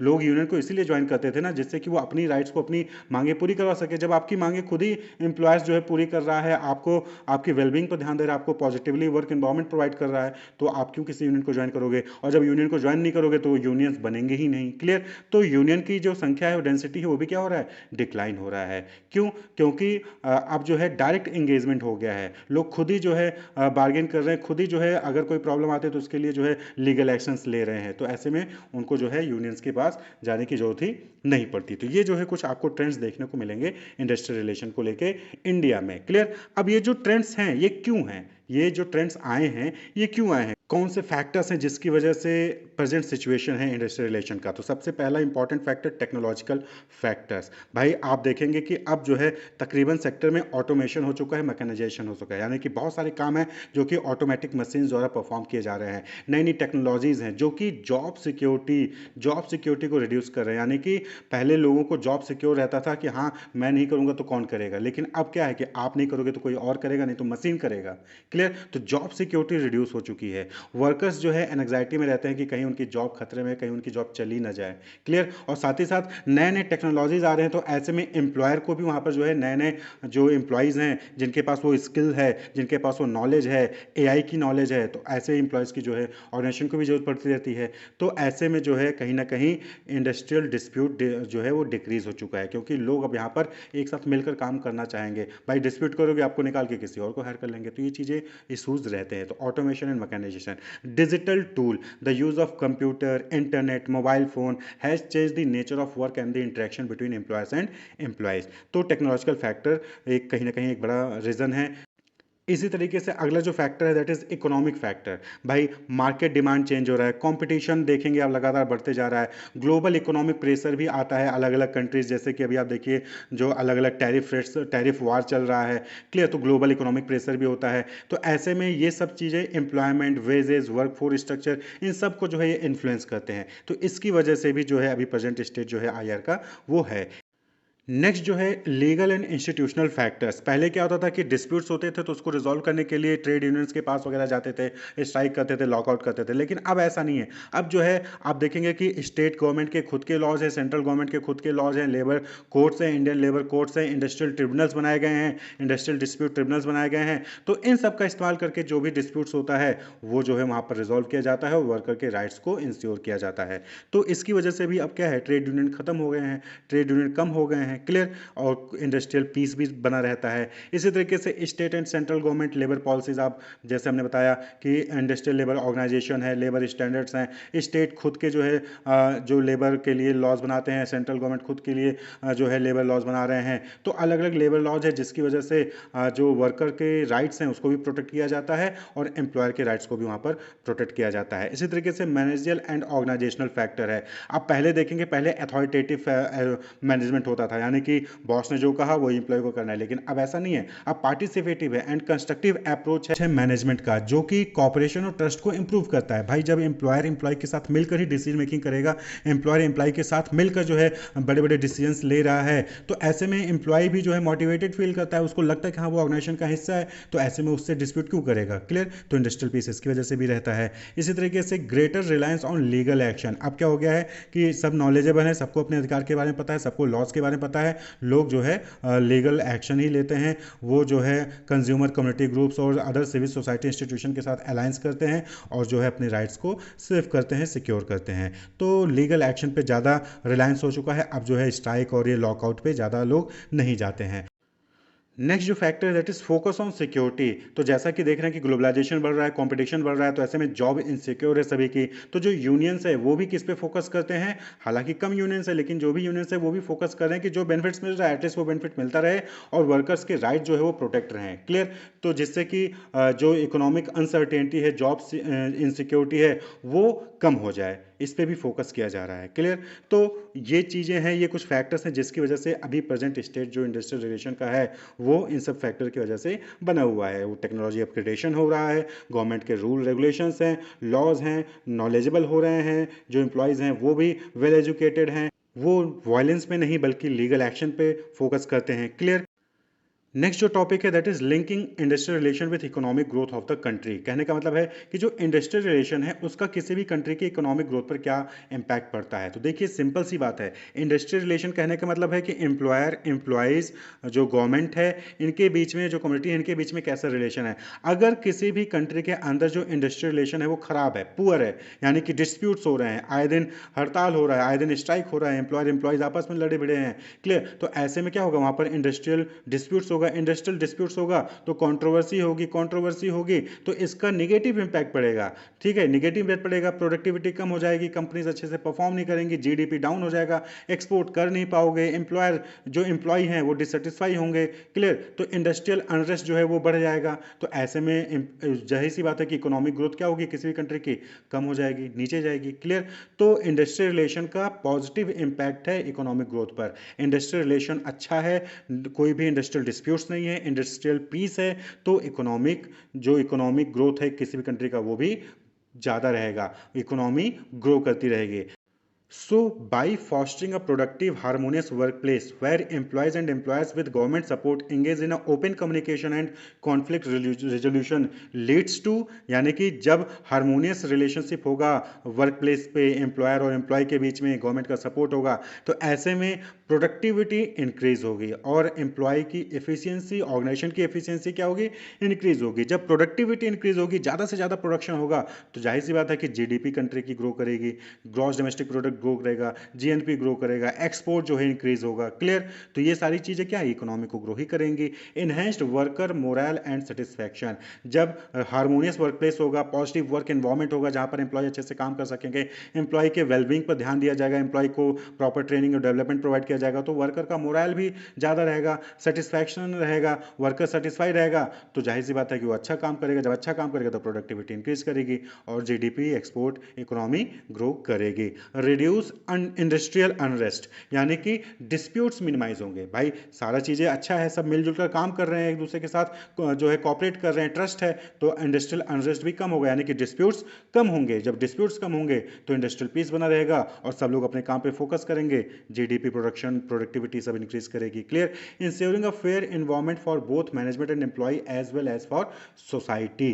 तो अगर इंडस्ट्रियल रिलेशन सही है तो ये जो है एक फेयर एनवायरमेंट प्रोवाइड करेगा एम्प्लॉयर के लिए भी, मैनेजमेंट के लिए भी, एम्प्लॉयज़ के लिए भी और सोसाइटी के लिए भी। और अगर इंडस्ट्रियल रिलेशन किसी भी कंट्री में इंडस्ट्रियल रिलेशन अच्छा है, यानी कि एम्प्लॉयर, एम्प्लॉयज़, मैनेजमेंट, गवर्नमेंट, इन सब के बीच में रिलेशन अच्छा है, तो ये जो है बाहर के जो कंट्रीज़ में ऑर्गेनाइजेशन है उनको भी अट्रैक्ट करेगी, यानी कि बाहर के लोगों से भी इन्वेस्टमेंट अपने कंट्री में लेके आएगी, यानी कि एफडीआई इंक्रीज करेगी, will attract FDI, foreign direct investment. तो जाहिर सी बात है कि जब किसी कंट्री में इंडस्ट्रियल रिलेशन अच्छा होगा, इंडस्ट्रियल पीस होगा, तो उस कंट्री में जो लोग काम कर रहे हैं वो तो अपनी प्रोडक्टिविटी इंक्रीज करेंगे, एफिशिएंसी बढ़ेगी, जीडीपी बढ़ेगी, साथ ही साथ बाहर के कंट्रीज के जो बड़े बड़े ऑर्गेनाइजेशन हैं, इन्वेस्टर्स हैं, उनसे भी पैसा अपनी कंट्री में लेके आएंगे, तो ओवरऑल इकोनॉमी क्या होगा, ग्रो करेगा। क्लियर? तो पॉजिटिव इंपैक्ट है इंडस्ट्रियल रिलेशन का इकोनॉमिक ग्रोथ पे। अगर इंडस्ट्रियल रिलेशन अच्छा है तो इकोनॉमी ग्रो करेगी, इंडस्ट्रियल रिलेशन अच्छा नहीं है, पुअर है, तो ऐसे में इकोनॉमी ग्रो नहीं करेगी किसी भी कंट्री की। नेक्स्ट है emerging challenges in IR in India. तो अभी क्या चैलेंजेस आ रहे हैं इंडस्ट्रियल रिलेशन को लेके इंडिया में? तो सबसे पहला है लो वेजेस, यानी कि क्या है कि बहुत सारी इंडस्ट्रीज़ में एम्प्लॉयज़ को लो वेजेस मिलते हैं, तो ये इंडस्ट्रियल रिलेशन में चैलेंज है। भाई लो वेजेस मिल रहा है तो बट ऑब्वियसली बात है कोई इंडस्ट्री बूम पे नहीं होगी, वो इंडस्ट्री जो है कहीं ना कहीं पीछे चल रही होगी, वहाँ पे कॉन्फ्लिक्ट ज़्यादा होंगे। जेंडर वेज डिस्पैरिटी, बहुत सारे ऐसे इंडस्ट्रीज़ हैं जहाँ पे जेंडर वाइज जो है वेजेस डिस्पैरिटी हैं। फिलहाल अभी जेंडर को रिमूव हो चुका है, जेंडर वाइज इतना नहीं मिलेगा, लेकिन पहले ये चीज़ें यहाँ पे चैलेंजेस में थे कि बहुत सारी ऐसी इंडस्ट्रीज होती थी जहाँ पे जेंडर के हिसाब से सैलरीज जो वेजेस होते हैं वो डिफरेंट होते थे। नैरो फोकस ऑफ एम्प्लॉय, यहाँ पे क्या होता है कि नैरो फोकस एम्प्लॉय के एम्प्लॉय को लगता है कि मैं तो सिर्फ काम कर रहा हूँ, बस मैं ऑर्गेनाइजेशन जुड़ा नहीं हूँ। तो ये क्या है, ये जो है रिलेशनशिप, एक इंडस्ट्रियल रिलेशन नहीं मेंटेन हो पाता जब तक एम्प्लॉय अपने आप को किसी ऑर्गेनाइजेशन से जुड़ा नहीं महसूस करेगा। तो नैरो फोकस होता है, उसको लगता है कि सिर्फ काम कर रहा हूँ, काम करूँगा, पैसे लेके चले जाऊँगा, बाकी ऑर्गेनाइजेशन का फायदा हो रहा है कि नुकसान हो रहा है उससे मतलब नहीं है। Dependency on contract labour is increasing, आज के टाइम पे क्या हो गया कि कॉन्ट्रैक्ट लेबर हर जगह पे आप देखेंगे कि कॉन्ट्रैक्ट पे भर्तियाँ हो रही है, चाहे वो प्राइवेट में हो, चाहे प्राइवेट में तो नॉर्मली कॉन्ट्रैक्ट में होता है और नॉर्मली गवर्नमेंट में भी कॉन्ट्रैक्ट हो रहा है, तो डिपेंडेंसी कॉन्ट्रैक्ट लेबर पे ज़्यादा हो रही है। तो ये भी एक इमर्जिंग चैलेंजेस है industrial relation. Role of trade union are mentioned but their responsibilities are not mentioned, तो जो ट्रेड यूनियंस होती हैं, एम्प्लॉय यूनियंस या जो है लेबर यूनियंस होती हैं, उनकी रिस्पॉन्सिबिलिटीज़ को तो जो उनके जो है रोल को बताया गया है, लेकिन उनकी रिस्पॉन्सिबिलिटी क्या है ये चीज़ नहीं बताया है। कहीं पे कोई कॉन्फ्लिक्ट होगा तो ट्रेड यूनियन आगे आ जाएंगे, लेकिन उनकी रिस्पॉन्सिबिलिटी क्या है, वो कॉन्फ्लिक्ट नहीं होना देना चाहिए था, इसकी ये भी तो रिस्पॉन्सिबिलिटी है, वहाँ पे इनकी रिस्पॉन्सिबिलिटीज़ नहीं मेंशन है। तो इससे क्या है कि ये चैलेंज है एक तरीके से कि कैसे उसको मैनेज किया सके। Provision for workman but not for manager, यानी कि बहुत सारे ऐसे एक्ट हैं, ऐसे रूल्स एंड रेगुलेशन हैं वर्कमैन के लिए, लेबर क्लास के लिए, लेकिन मैनेजर्स के लिए कोई ऐसा प्रोविज़न नहीं है, कोई भी रूल नहीं है जहाँ पे उनके इंटरेस्ट को सेफ गार्ड किया जा रहा हो, उनके लिए वर्किंग कंडीशन की बात की जा रही हो। तो ये चैलेंजेस है इंडियन इंडस्ट्रियल रिलेशनशिप में। तो ये कुछ चैलेंजेस हैं जो कि इंडस्ट्रियल रिलेशनशिप में आ रहे हैं, जहाँ पे लो वेजेस हैं, नैरो फोकस है एम्प्लॉय का, डिपेंडेंसी है कॉन्ट्रैक्ट लेबर पे, रोल ऑफ ट्रेड यूनियन को जो है बता तो गया लेकिन उनकी रिस्पॉन्सिबिलिटीज़ को नहीं बताया गया है। प्रोविज़न जो है वर्कमैन के लिए बहुत सारे हैं लेकिन मैनेजर्स के लिए नहीं है, क्योंकि मैनेजर्स भी तो एम्प्लॉय के एज ए एम्प्लॉय काम कर रहे थे किसी ऑर्गेनाइजेशन में, लेकिन उनके लिए कोई ऐसा प्रोविज़न नहीं है, लेकिन वर्कमैन या जो लोअर लेवल के एम्प्लॉयज़ होते हैं उनके लिए है। तो ये चैलेंजेस हैं कुछ। तो सबसे पहले है ट्रेड यूनियन। यूनियन मतलब क्या होता है, association of people, association of group, यानी कि जब बहुत सारे लोग एक साथ मिलकर किसी कॉमन पर्पज के लिए साथ में आते हैं या ग्रुप बनाते हैं तो उसको क्या कहते हैं, यूनियन। ट्रेड यूनियन का मतलब क्या हो गया, जब ऐसा यूनियन जो ट्रेड से रिलेटेड हो, यानी कि वर्कर्स का जो है यूनियन हो, तो उसको क्या कहते हैं, ट्रेड यूनियन। यानी an organised association of worker in a trade, group of trade या फिर प्रोफेशन, यानी किसी प्रोफेशन से रिलेटेड वर्कर्स हैं या फिर कोई ट्रेड से रिलेटेड वर्कर्स हैं और वो आपस में ग्रुप बनाते हैं, एसोसिएशन रेगुलेशन बनाते हैं वो भी ऑर्गेनाइज, तो उसको क्या कहते हैं, ट्रेड यूनियन कहते हैं। Organisation formed by workers from related field that work for the common interest of its member. तो ये क्या होता है, एक तरीके का ऑर्गेनाइजेशन होता है जो कि वर्कर्स द्वारा जो है बनाया जाता है, जो कि एक किसी कॉमन इंटरेस्ट के लिए काम कर रहे होते हैं सभी मेंबर्स के लिए। They help worker in issues like, तो ये ट्रेड यूनियन जो है किस लिए बनता है, ये जो है वर्कर्स को हेल्प करते हैं, जैसे कि फेयरनेस ऑफ पे में, यानी जो भी पेमेंट हो रहा है, सैलरी वेजेस मिल रहा है, उसको में फेयरनेस हो, गुड वर्किंग एनवायरनमेंट मिले उनको जहाँ पे भी काम कर रहे हैं, आवर्स ऑफ वर्क जो है वो फिक्स हो, ये नहीं कि किसी से 12 घंटे करवा रहे हैं, किसी से 8 घंटे, ऐसा नहीं होना चाहिए। जो आवर्स ऑफ वर्क है वो भी जो है रिकॉग्नाइज किया जाए। बेनिफिट्स जो भी एम्प्लॉय को मिल रहे हैं उनसे रिलेटेड जो है ट्रेड यूनियन जो है मिलकर काम कर रहे होते हैं। नेक्स्ट है ट्रेड यूनियन की डिफिनेशन। अगर हम देखें, बात करें कि ट्रेड यूनियन की डिफिनेशन क्या होगी, तो according to trade union act 1926, एक एक्ट है ट्रेड यूनियन एक्ट 1926 जिसके अकॉर्डिंग जो भी ट्रेड यूनियंस होते हैं उसका रजिस्ट्रेशन जरूरी होता है। तो ट्रेड यूनियन एक्ट 1926 में जो ट्रेड यूनियन को डिफाइन किया गया है वो डिफाइन किया गया है as a any combination whether temporary और permanent formed primarily for the purpose of regulating the relationship between worker and employers, worker and worker और एम्प्लॉयर एंड एम्प्लॉयर्स। तो उसको क्या कहते हैं, ट्रेड यूनियन कहते हैं। यानी कि कोई भी ऐसा कॉम्बिनेशन चाहे वो टेम्पोररी हो चाहे परमानेंट हो, और इसलिए बनाया गया हो कि जिससे कि जो पर्पज है रेगुलेटिंग द रिलेशन, जो वर्कर और एम्प्लॉय के बीच में जो रिलेशन है, वर्कर और वर्कर के बीच में जो रिलेशन है, या फिर एम्प्लॉयर और एम्प्लॉयर के बीच में जो रिलेशन होता है उसको रेगुलेट करने के लिए जो भी ग्रुप या जो भी कॉम्बिनेशन बनाया जाता है, चाहे वो टेम्पोररी चाहे परमानेंट हो, उसको क्या कहते हैं, ट्रेड यूनियन कहते हैं। ये डिफिनेशन ट्रेड यूनियन एक्ट 1926 में दी गई है। नेक्स्ट है फंक्शन ऑफ ट्रेड यूनियन। तो ये ट्रेड यूनियन बनाया क्यों जाता है, जो एसोसिएशन ऑफ वर्कर होता है ये क्यों बनाया जाता है, तो बट ऑब्वियस सी बात है कि टू गेट एम्प्लॉयमेंट, पहली चीज़ कि जो भी यूनियन से जुड़े लोग हैं वो एम्प्लॉयमेंट मिले, उनको लोगों को एम्प्लॉयमेंट मिले। To secure fair wages to worker, जो भी वर्कर काम कर रहा है उसको फेयर वेजेस मिले, यानी कि काम ज़्यादा करवा रहे हैं और पैसे आप कम दे रहे हो, रेम्युनरेशन कम दे रहे हो, ऐसा नहीं होना चाहिए, फेयर वेजेस वहाँ पे मिलना चाहिए। To safeguard security of tenure and improve condition of service, तो जो है टेन्योर, सिक्योरिटी ऑफ टेन्योर, यानी कि ऐसा नहीं कि होना चाहिए कि आपने रिक्रूटमेंट किया उसके बाद 6 महीने बाद निकाल दिया, ऐसा नहीं, सेफ गार्ड करना है टेन्योर को। तो ये ट्रेड यूनियन का काम होता है कि ऐसे अचानक से किसी को निकाल दें, ऐसा ना हो, उसको सेफगार्ड करना है। कंडीशन ऑफ सर्विस को इंप्रूव करना है। To enlarge opportunities for promotion and training, promotion और ट्रेनिंग को इनलार्ज करना है ताकि जो है कस्टमर्स को, वर्कर्स को ज़्यादा से ज़्यादा चांसेस मिले। To improve working and living condition, जो भी वर्किंग और लिविंग कंडीशन है ऑर्गेनाइजेशन में उसको जो है इंप्रूव करना। To provide for educational culture and recreational facilities, educational culture और रिक्रिएशनल फैसिलिटीज भी प्रोवाइड करवाना। To offer responsive cooperation in improving level of production and productivity, discipline and high standard of quality and to promote individual and collective welfare. तो ये सारे क्या है functions है trade union के, इन सब के लिए जो है ये काम करते हैं ट्रेड यूनियन, कि फेयर वेजेस मिले, सिक्योरिटी मिले, जॉब सिक्योरिटी हो, अपॉर्चुनिटीज़ मिले, प्रमोशन के लिए जो है चांसेस मिले, ट्रेनिंग दी जाए वहाँ पे लोगों को, वर्किंग और लिविंग कंडीशंस जो है इंप्रूव होते, इन सभी के लिए जो है ट्रेड यूनियंस लोग बनाते हैं। नेक्स्ट टॉपिक है टाइप ऑफ ट्रेड यूनियन। तो कितने टाइप के ट्रेड यूनियन होते हैं, तो इसको हम जो है अलग अलग बेसिस पे क्लासीफाई कर सकते हैं, जैसे कि on the basis of purpose. तो पर्पज के बेसिस पे अगर ट्रेड यूनियन बनाया जाता है तो वो दो टाइप में होते हैं। रिफॉर्मिस्ट, रिफॉर्मिस्ट यूनियन क्या होता है, एक तरीके से यहाँ पे क्या होता है, ये ग्रेजुअली रिफॉर्म करते हैं, चीज़ों को चेंज करते हैं, यानी कि रिवोल्यूशनरी नहीं होता। रिवोल्यूशनरी में क्या होता है, रिवोल्यूशन में कि वहाँ पे इकट्ठे पूरा का पूरा चेंज कर दिया जाता है, लेकिन रिफॉर्मिस्ट में क्या होता है कि धीरे धीरे धीरे धीरे ये चेंजेस लेके आते हैं, जैसे कि बिजनेस और अपलिफ्ट यूनियन होते हैं, तो ये रिफॉर्मिस्ट होते हैं। Support gradual reform rather than revolution. वहीं पे दूसरा पर्पज है वो रिवोल्यूशनरी होता है। रिवोल्यूशनरी में क्या होता है, कंप्लीट चेंज, प्रेजेंट सिस्टम को कुछ नए वाले से रिप्लेस कर देंगे। सपोज करें कि अभी जो है वेजेस था कि पर डे जो है आपको 100 रुपीज़ मिलेगा, उन्होंने क्या किया, सीधे सीधे बढ़ा दिया 50%, 200 मिलेगा आपको, 300 मिलेगा, सीधा सीधा चेंज कर दिया। और वहीं पे रिफॉर्मिस्ट में क्या होता है कि 100 है तो पहले 110 करेंगे, फिर 120 करेंगे, फिर 130, फिर 150 करेंगे। नहीं, रिवोल्यूशनरी में क्या होता है, सीधा सीधा डबल कर देंगे। तो ये रिवोल्यूशनरी ट्रेड यूनियन होते हैं और रिफॉर्मिस्ट ट्रेड यूनियन होते हैं पर्पज के बेसिस पे। नेक्स्ट है on the basis of membership structure. तो मेंबरशिप स्ट्रक्चर के बेसिस पे भी जो है ट्रेड यूनियन को डिवाइड किया जा सकता है।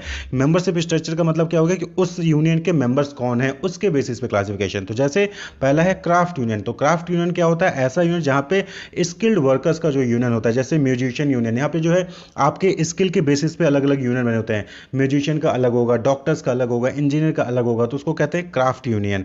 नेक्स्ट है इंडस्ट्रियल यूनियन। इंडस्ट्रियल यूनियन में क्या होता है कि किसी पर्टिकुलर एक इंडस्ट्री के मेंबर्स वहाँ पे होते हैं किसी पर्टिकुलर इंडस्ट्री से, जैसे कि टेक्सटाइल इंडस्ट्री यूनियन, यानी कि उस यूनियन में खाली टेक्सटाइल के लोग जुड़े होंगे।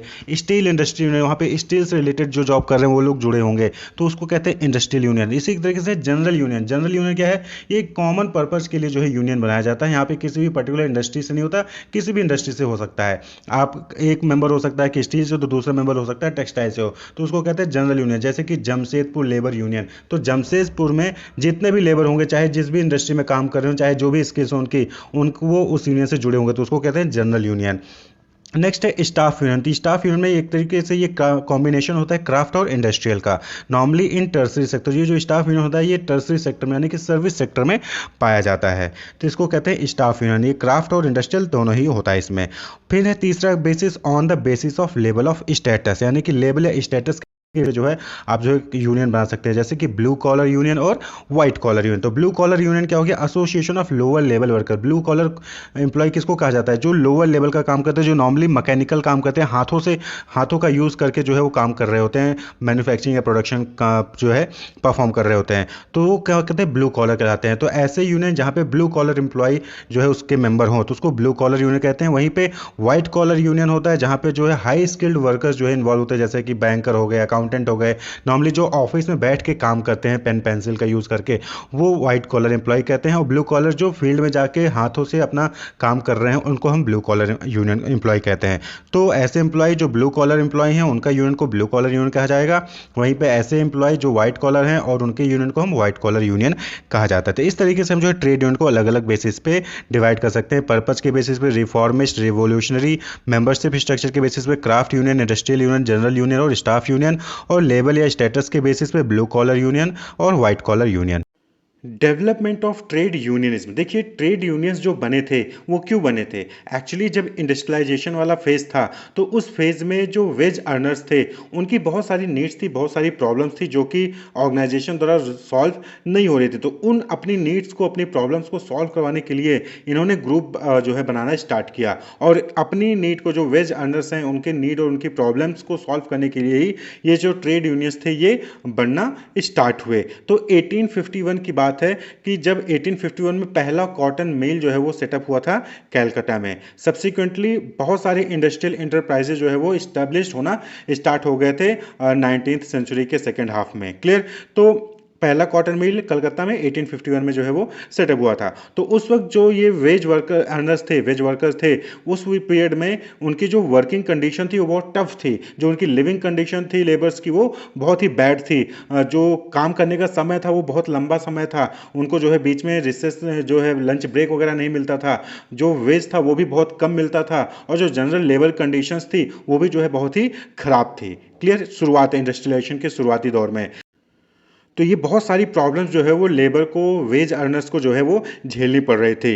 तो बहुत सारे लोगों ने जो अलग अलग इंडस्ट्रीज़ में थे उन लोगों ने स्ट्राइक करना स्टार्ट कर दिया। 1877 की बात है, टेक्सटाइल वर्कर थे एम्प्रेस मिल के नागपुर के, उन्होंने जो है स्ट्राइक किया और लंबे समय तक जो है उन्होंने स्ट्राइक किया। और उनकी डिमांड क्या थी कि long time demanding short working hours. वो चाह रहे थे कि कम जो है समय का जो है वर्किंग आवर हो, एडुकेट वेजेस हो, यानी कि उनको सही समय पे और सही अमाउंट का वेज मिले, और अदर जो इंप्रूवमेंट थी एम्प्लॉयमेंट कंडीशन की, वर्किंग कंडीशन के, उसमें इंप्रूवमेंट किया जाए। तो इसको लेकर जो है फिर वहां पर जो है यूनियंस ग्रुप बनने स्टार्ट हो गए और उन्होंने जो है स्ट्राइक करना स्टार्ट कर दिया, लॉकआउट करना स्टार्ट कर दिया। क्लियर। तो 1882 से 1890 की बात है जहां पर 25 स्ट्राइक्स जो है रिकॉर्ड किए गए थे बॉम्बे और मद्रास प्रेसिडेंसीज में। सिर्फ बॉम्बे और मद्रास में ही 1882 से 1890 के बीच में 25 से ज़्यादा स्ट्राइक जो है वो रिकॉर्ड किए गए थे, जिनकी रिकॉर्ड है कि ये स्ट्राइक्स हुए थे।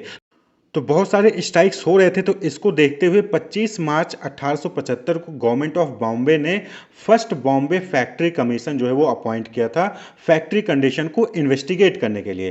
फैक्ट्री में क्या कंडीशन है, वर्कर्स की, लेबर्स को क्या चीज़ें प्रोवाइड की जा रही हैं, क्या सर्विसेज दी जा रही हैं, उसको इन्वेस्टिगेट करने के लिए गवर्नमेंट ऑफ बॉम्बे ने पहला बॉम्बे फैक्ट्री कमीशन जो है 25 मार्च 1875 को अपॉइंट किया गया था। क्यों अपॉइंट किया? क्योंकि बहुत सारे स्ट्राइक्स वहाँ पर स्टार्ट हो गए थे। जो है अलग अलग कंपनीज में, ऑर्गेनाइजेशन में स्ट्राइक्स लेबर ने करना स्टार्ट कर दिया, जिससे काम हैम्पर होता था। क्लियर। तो इसको ध्यान में रखते हुए पहला बॉम्बे फैक्ट्री कमीशन जो है वो सेटअप किया गया था। जिसके बाद फर्स्ट इंडियन फैक्ट्री एक्ट जो है वो पास हुआ था 1881 में, but this act was inadequate that worker in Bombay protested against it. और जो ये एक्ट आया इंडियन फैक्ट्री एक्ट जो 1881 में पास हुआ वो भी इनएडुकेट था, उसमें भी खासकर चिल्ड्रंस को लेकर ही जो है गाइडलाइंस वगैरह बनाई गई थी। तो इसको लेकर फिर से जो है वर्कर ने बॉम्बे में प्रोटेस्ट करना स्टार्ट कर दिया था। फिर उसके बाद आते हैं एनएम लोखंडे।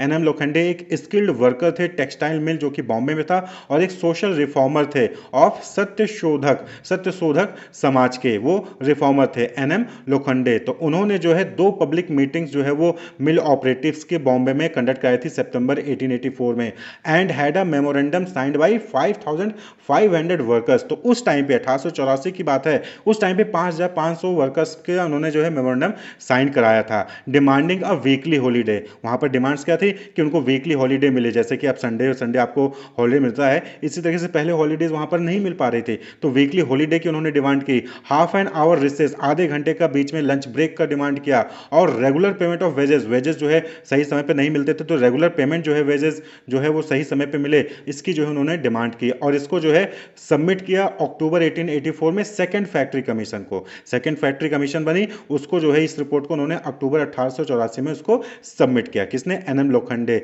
जो कि एक स्किल्ड वर्कर थे टेक्सटाइल मिल के बॉम्बे में, और सोशल रिफॉर्मर थे सत्यशोधक समाज के। क्लियर? तो 5500 वर्कर के साथ मिलकर इन्होंने मेमोरेंडम साइन किया था, और इसमें ये सारी डिमांड्स उन्होंने की। तो यहीं से देखिए ये स्टार्ट हो रहा है, डेवलप हो रहा है। तो अभी तक यूनियन नाम की चीज नहीं थी, लोग इकट्ठा होकर मिलकर जो है वहां पर स्ट्राइक करते थे और अपनी मांगों को पूरा करवाते थे। फिर 1890 में लोखंडे ने स्टैब्लिश किया बॉम्बे मिल हैंड्स एसोसिएशन। तो ये कह सकते हो आपकी पहला जो है ट्रेड यूनियन था, एक तरीके से अनरजिस्टर्ड था। तो 1890 में लोखंडे ने बॉम्बे मिल हैंड्स एसोसिएशन जो है उसको फॉर्म किया, स्टैब्लिश किया, primarily to provide a clearing house for the grievance of the mill workers and to help in drawing public attention to them. तो मेन मोटिव क्या था कि जो भी मिल वर्कर्स की ग्रेवियंसेस हैं उनको जो है निपटारा के लिए, उनको निपटाने के लिए और पब्लिक के अटेंशन के लिए जो है इस बॉम्बे मिल हैंड्स एसोसिएशन को 1890 में सेटअप किया गया था। क्लियर? फिर कुछ और इंपॉर्टेंट ऑर्गेनाइजेशन जो है वो फर्स्ट वर्ल्ड वॉर के बाद जो है वो सेटअप हुए, जैसे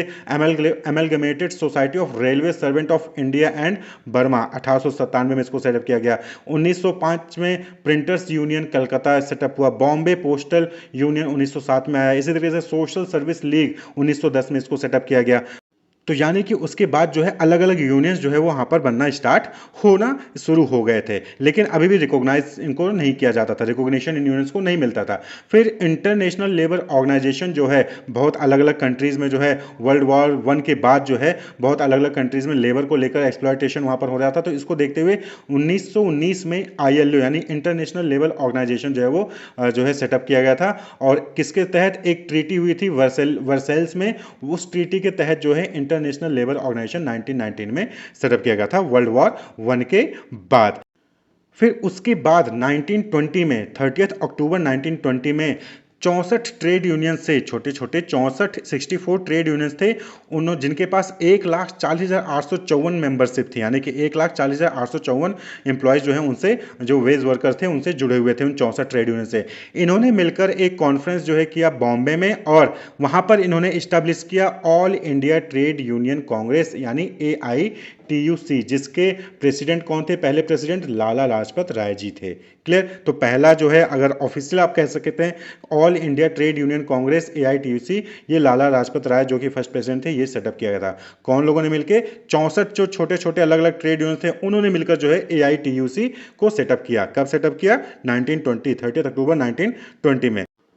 और इसी पीरियड में 27 अप्रैल 1918 को बाई BP वाडिया इन्होंने पहला trade union Madras labour union जो है इसको इस्टेब्लिश किया, फॉर्म किया। और 1920 में ही अहमदाबाद में under the inspiration and guidance of Mahatma Gandhi and Anasuya ben spinners union and weavers union, ये जो है यूनियंस भी बनाए गए थे 1920s में ही। महात्मा गांधी और अनसुईया बेन के इंस्पिरेशन और गाइडेंस के तहत स्पिनर्स यूनियन और वेवर्स यूनियन जो है फॉर्म किया गया था, जो कि बाद में एटला यानी अहमदाबाद टेक्सटाइल लेबर एसोसिएशन के रूप में जाने जाना लगा। क्लियर? तो 1920s में ही स्पिनर्स जो होते नहीं है, जो धागा बनाते हैं और खादी वस्त्र जो वगैरह बनाते थे, चरखा जो चलाते थे, उनका जो है यूनियंस जो है महात्मा गांधी और अनसुईया बेन जी के गाइडेंस में जो है इंस्पिरेशन में फॉर्म किया गया था, जो कि बाद में अहमदाबाद टेक्सटाइल लेबर एसोसिएशन के नाम से जाना जाता है।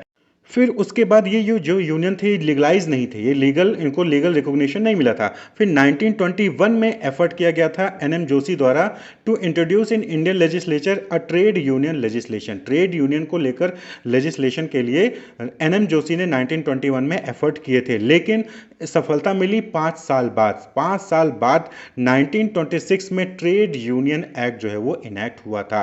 तो आप पढ़ेंगे ट्रेड यूनियन एक्ट 1926। तो 5 साल बाद 1926 में ट्रेड यूनियन एक्ट जो है वो इनैक्ट किया गया था, legalising the right of worker to combine and form unions. यानी कि ये राइट है वर्कर्स का कि वो कंबाइन होकर यूनियंस बना सकते हैं, उनको लीगल रिकॉग्निशन देने के लिए ये ट्रेड यूनियन एक्ट 1926 लाया गया। क्लियर। लेकिन 1931 की बात है कि 1931 में जो इंडियन ट्रेड यूनियंस थे वो 4 ग्रुप में डिवाइड हो गए थे। 1931 तक 4 ग्रुप्स में जो इंडियन ट्रेड यूनियंस थे वो डिवाइड हो गए थे। पहला ओरिजिनल एआईटीयूसी यानी all India Trade Union Congress, दूसरा था आईटीयूएफ एनटीयूएफ के नाम से, national tax payer union foundation के नाम से जाना जाता है। वहीं पर तीसरा था आरटीयूसी यानी रेड ट्रेड यूनियन कांग्रेस, जो कि कम्युनिस्ट के लीडरशिप के अंडर था। और वहीं पर चौथा था जो इंडिपेंडेंट ट्रेड यूनियंस थे, जो कि किसी भी सेंट्रल ऑर्गेनाइजेशन से अटैच नहीं थे। जो उनमें से भी मेन कौन थे? All India railway men's federation और एटला, जो कि हमने देखा अहमदाबाद टेक्सटाइल वाला। क्लियर। फिर 1950 में जब कॉन्स्टिट्यूशन को अडॉप्ट कर लिया गया, after the adaptation of constitution in 1950s, 1955 में भारतीय जनसंघ ने इस्टेब्लिश किया था भारतीय मजदूर संघ बीएमएस, जिसको अभी भी जो है ये यूनियन है। तो भारतीय जनसंघ ने भारतीय मजदूर संघ को इस्टेब्लिश किया गया था, और लेटर बाद में ये जो है भारतीय जनता पार्टी के इन्फ्लुएंस में आई, भारतीय जनता पार्टी के साथ ये जुड़ी। कौन? भारतीय मजदूर संघ। तो 1955 में इसको इस्टेब्लिश किया गया था भारतीय जन संघ द्वारा। क्लियर। 1969 की बात है कि इंडियन नेशनल कांग्रेस जो है वो डिवाइड हो गया था 2 पार्ट में, रूलिंग कांग्रेस और organisation Congress. Indian National Congress 1969 के आसपास डिवाइड हुआ था रूलिंग और ऑर्गेनाइजेशन कांग्रेस में। तो जो रूलिंग कांग्रेस थी उसने जो है एनआईएनटीयूसी को रखा। क्लियर। वहीं पर जो ऑर्गेनाइजिंग कांग्रेस थी, ऑर्गेनाइजेशन कांग्रेस थी, उन्होंने जो है अहमदाबाद में एक नया ऑर्गेनाइजेशन सेटअप किया, नेशनल लेबर ऑर्गेनाइजेशन। तो 1969 में आईएनसी जो है वो 2 डिवाइड हुई, रूलिंग कांग्रेस और ऑर्गेनाइजेशन कांग्रेस। रूलिंग कांग्रेस ने आईएनटीयूसी रखा और वहीं पर ऑर्गेनाइजेशनल कांग्रेस ने एनएलओ, नेशनल लेबर ऑर्गेनाइजेशन की स्थापना की। Similarly when the communist divided into CPI and CPM, जो कम्युनिस्ट पार्टी थी वो सीपीआई और सीपीएम में डिवाइड हुई, तो उस वक्त एआईटीयूसी जो है वो under the control of CPI में आई, और वहीं पर सीपीएम ने centre for Indian trade union CITU को जो है स्थापना किया। क्लियर। तो ये कुछ फैक्ट्स थे डेवलपमेंट को लेकर ट्रेड यूनियंस का, कि कैसे कैसे ट्रेड यूनियंस के डेवलपमेंट हुआ है, कैसे पहले लोग ग्रुप में मिलकर हड़ताल किया, स्ट्राइक किया, फिर उसके बाद लोगों ने जो है मिलकर काम किया, फिर यूनियंस फॉर्म हुए, फिर उनको लीगलाइज किया गया, और फिर कैसे कैसे नए नए ऑर्गेनाइजेशन जो हैं, नए नए यूनियंस जो है वो फॉर्म होते चले गए। तो अगर हम आज के टाइम की बात करें तो जो major central trade unions organisations हैं, तो उनमें भारतीय मजदूर संघ यानी बीएमएस आता है, जो कि बीजेपी के तहत है। Indian national trade Union Congress है, जो कि इंडियन नेशनल कांग्रेस के तहत आता है। वहीं पर All India Trade Union Congress और Centre of Indian Trade Unions, ये कम्युनिस्ट से रिलेटेड है। क्लियर। तो आज 2021 में एक रिपोर्ट पब्लिश हुआ था, उस रिपोर्ट के तहत total number of registered trade unions जो हैं इंडिया में वो हैं 37,638, 37,638 ट्रेड यूनियंस हैं जो कि रजिस्टर्ड हैं 2021 डेटा के अकॉर्डिंग। तो आप कह सकते हैं कि पहले जो है इंडस्ट्रियलाइजेशन एरा आया, वहाँ पर जो है वेज वर्कर्स जो थे उनको प्रॉब्लम्स हुई, अपनी प्रॉब्लम को रिजॉल्व करवाने के लिए उन्होंने मिलकर जो है हड़ताल करना स्टार्ट किया, स्ट्राइक करना स्टार्ट किया। फिर लेबर्स की जो है हड़ताल को देखते हुए प्रॉब्लम्स जब हुई तो फिर वहाँ पर जो है पहला फैक्ट्री कमीशन जो है सेटअप किया गया। फिर उसके बाद जो है वो एक्ट आया था, क्लियर, इंडियन फैक्ट्री एक्ट 1881 में पास हुआ। फिर उसके बाद जो है वहाँ पर बॉम्बे मिल हैंड्स एसोसिएशन फॉर्म किया गया। क्लियर। फिर उसके बाद और सारे यूनियंस जो है वहाँ पर फॉर्म होना स्टार्ट हो गए। फिर वर्ल्ड वॉर 1 हुआ, उसके बाद 1919 में इंटरनेशनल लेबर ऑर्गेनाइजेशन सेटअप किया गया। क्लियर। फिर 64 ट्रेड यूनियंस थे जिन्होंने मिलकर एआईटीयूसी यानी कि all India Trade Union Congress को सेटअप किया, जिसके पहले प्रेसिडेंट लाला लाजपत राय जी थे। फिर उसके बाद मद्रास लेबर यूनियन जो है फॉर्म हुआ बीपी वाडिया द्वारा। क्लियर। फिर महात्मा गांधी जी ने भी और अनसुयाबेन जी ने भी स्पिनर्स यूनियन और वेवर्स यूनियन को फॉर्म किया, और जिसको बाद में अहमदाबाद टेक्सटाइल लेबर एसोसिएशन कहा गया। फिर एन जोशी जी थे, जो इन्होंने इंडियन लेजिस्लेचर में ट्रेड यूनियन लेजिस्लेशन लाने की कोशिश की 1921 में, जो कि 1926 में ट्रेड यूनियन एक्ट जो है पास किया गया, जिसके बाद वो लीगलाइज हुआ। तो पहले लीगल नहीं था, जिसके बाद फिर ट्रेड यूनियन एक्ट आने लगा, जिसके बाद ये चीज़ लीगलाइज हो गई कि हाँ, वर्कर्स अपनी राइट को प्रोटेक्ट करने के लिए वो कंबाइन हो सकते हैं, यूनियंस फॉर्म कर सकते हैं। और फिर उसके बाद जो है, जो यूनियंस थे वो 4 मेजर ग्रुप में डिवाइड हो गए। और फिर आज के टाइम पे अगर देखें तो कुछ इंपॉर्टेंट मेजर ऑर्गेनाइजेशन है जो कि सेंट्रल ट्रेड यूनियन ऑर्गेनाइजेशंस हैं, जो कि अभी आपने नाम देखे, बीएमएस, आईएनटीयूसी, एआईटीयूसी, सीआईटीयू। और 2021 के डेटा के अकॉर्डिंग 37,638 ट्रेड यूनियन अभी भी रजिस्टर्ड हैं। हम सभी ने कहावत सुनी है, अकेला चना भार नहीं फोड़ सकता। कहने का मतलब है कि अकेला व्यक्ति जो है वो किसी बड़े या फिर कठिन काम को अपने दम पर पूरा नहीं कर सकता, उसके लिए उसको सहयोग और सामूहिक प्रयास की आवश्यकता होती है। तो इसी तरीके से एम्प्लॉयज़ को अलग अलग जो है हर्डल्स फेस करने को मिलते हैं ऑर्गेनाइजेशन में, अलग अलग जो है वहाँ पर प्रॉब्लम्स आती हैं उनको ऑर्गेनाइजेशन में। तो उस प्रॉब्लम को रिजॉल्व करने के लिए, उस कॉन्फ्लिक्ट को, उस डिस्प्यूट को रिजॉल्व करने के लिए ज़रूरी होता है कि एम्प्लॉय का एक ग्रुप हो, कई सारे एम्प्लॉयज़ हों जो मिलकर जो है उस चीज़ को रिजॉल्व करने के लिए आगे आएँ। क्योंकि एम्प्लॉय अकेले करेगा तो नहीं कर पाएगा, लेकिन अगर ग्रुप में लोग जाएंगे तो वो प्रॉब्लम सॉल्व हो सकती है आसानी से। क्लियर? और इसी रीज़न से कि कलेक्टिव बार्गेनिंग पावर जो है वो बढ़ जाती है, इसी रीज़न से जो एम्प्लॉयज़ हैं वो ट्रेड यूनियंस को ज्वाइन करते हैं। तो following are the main reasons for which employee join trade union. सबसे पहला और इंपॉर्टेंट रीजन क्या हो गया? To gain collective bargaining power, यानी कि एम्प्लॉयज़ को अपनी बार्गेनिंग पावर बढ़ाने के लिए उनको यूनियन ज्वाइन करना पड़ता है। भाई, आप अकेले किसी चीज़ को लेकर, कोई डिस्प्यूट है, कोई प्रॉब्लम है, कोई भी इशू है, उस चीज़ को अकेले जाके मैनेजर से बात करोगे या फिर मैनेजमेंट से बात करोगे तो शायद वो ना माने। लेकिन जब यूनियन आपकी तरफ से जाकर उस प्रॉब्लम को रिजॉल्व करने के लिए मैनेजमेंट से बात करती है तो मैनेजमेंट कहीं ना कोई रास्ता निकालेगी, या फिर हो सकता है जो आप चाह रहे हो वही मैनेजमेंट कर दे। क्लियर?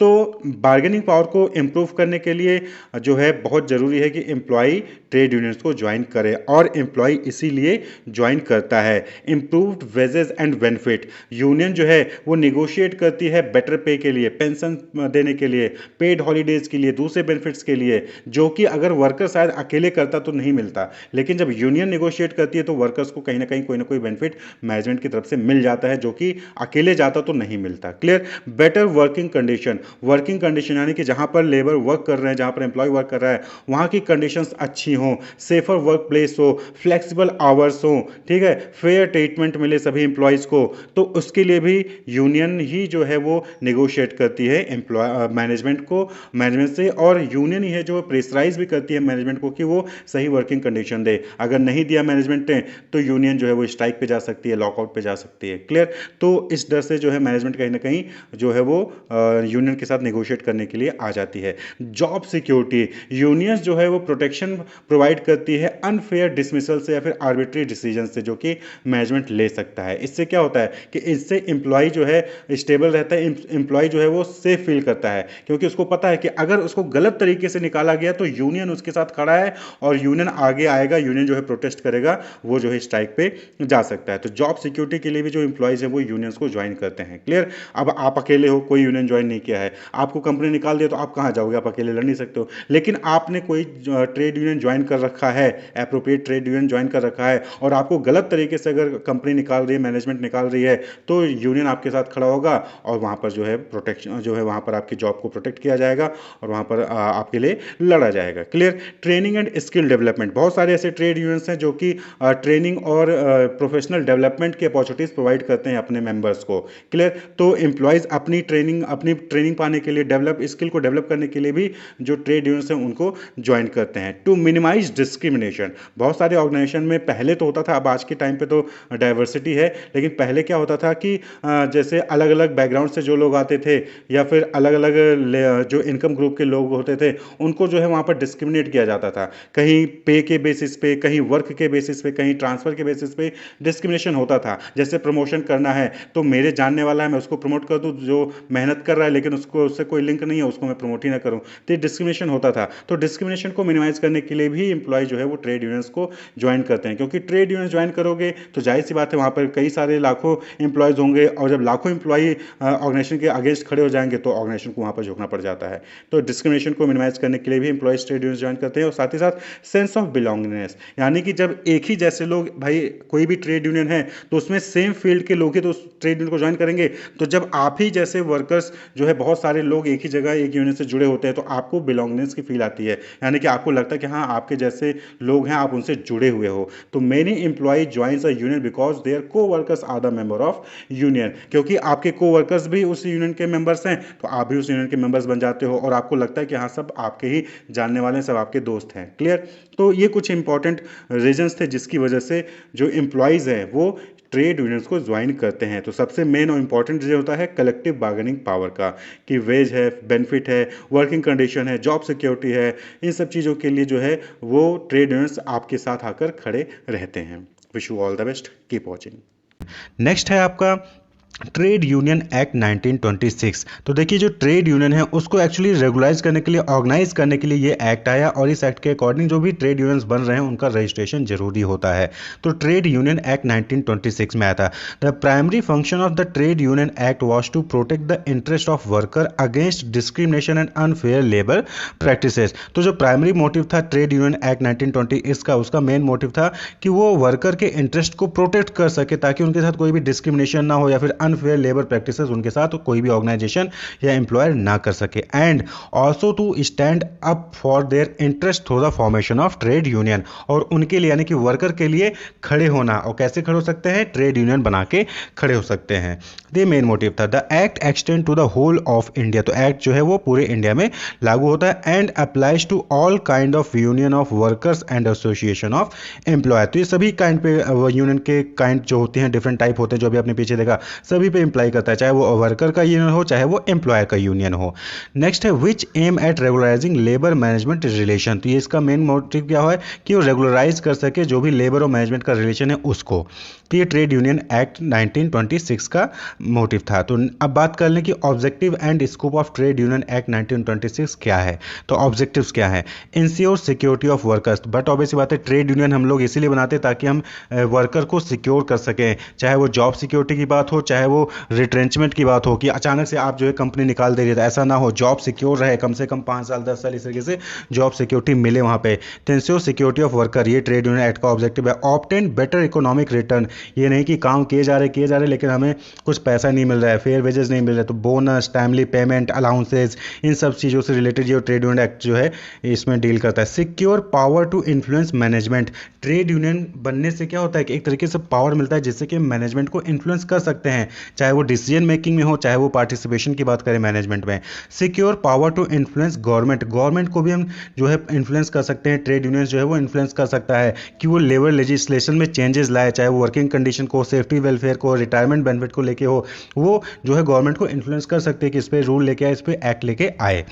तो ये ट्रेड यूनियन के यूज से हो सकता है, ये ऑब्जेक्टिव है कुछ। तो ये जो ट्रेड यूनियन एक्ट 1926 है ये जो है 5 चैप्टर्स में डिवाइडेड हैं, जिसमें 33 सेक्शंस हैं। चैप्टर 1 जो है वो प्रीलिमिनरी है, जिसमें 2 सेक्शंस होते हैं, जहां पर टाइटल, और सेक्शन 2 में डिफिनेशंस जो है वो इंपॉर्टेंट डिफिनेशंस जो होती हैं एक्ट से रिलेटेड वो जो है वहां पर बताई गई होती है। वहीं पर चैप्टर 2 है रजिस्ट्रेशन ऑफ ट्रेड यूनियंस, जिसमें कि 12 सेक्शन है। तो कैसे रजिस्ट्रेशन होना है, क्या क्या चीज़ें उससे रिलेटेड जो भी रूल्स हैं वो चैप्टर 2 में बताया गया। वहीं पर चैप्टर 3 है rights and liabilities of registered trade union. तो जो रजिस्टर्ड ट्रेड यूनियन है उनकी क्या राइट्स हैं, उनकी क्या लायबिलिटीज हैं, उससे रिलेटेड जो रूल्स हैं वो सेक्शन चैप्टर 3 में बताया गया है, जिसमें 14 सेक्शंस हैं। वहीं पर चैप्टर 4 है रेगुलेशन का, जहां पर 2 सेक्शंस हैं, एक तो रेगुलेशन बनाने का पावर किसके पास है, और दूसरा उसका पब्लिकेशन।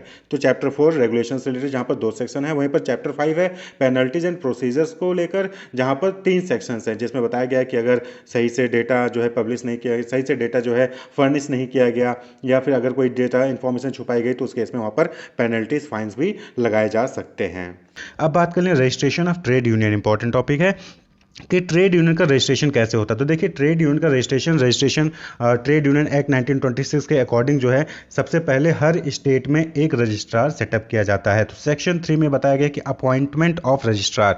तो ट्रेड यूनियन एक्ट 1926 के तहत जो गवर्नमेंट है हर स्टेट में एक रजिस्ट्रार जो है अपॉइंट करेगी। सब रजिस्ट्रार भी उसमें जो है हो सकते हैं। तो government shall appoint a person to be registrar of trade union for each state. उसके बाद जब रजिस्ट्रार जो है अपॉइंट हो जाते हैं तो वहाँ पे जो भी ट्रेड यूनियन बनाने वाले हैं वो अपना रजिस्ट्रेशन करवाते हैं। तो मोड ऑफ रजिस्ट्रेशन सेक्शन 4 में बताया गया है कि for the purpose of registration a minimum of 7 member are necessary to form a trade union.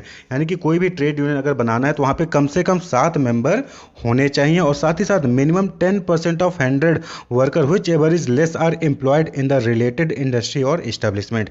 यानी कि जिस भी आप जो है इस्टेब्लिशमेंट या ऑर्गेनाइजेशन में या फिर आप इंडस्ट्री में रिलेटेड ट्रेड यूनियन बनाने जा रहे हो उसमें कम से कम 10% या कम से कम 100 वर्कर जो हैं एम्प्लॉय उसमें एम्प्लॉयड होने चाहिए उस रिलेटेड इंडस्ट्री या इस्टेब्लिशमेंट पे।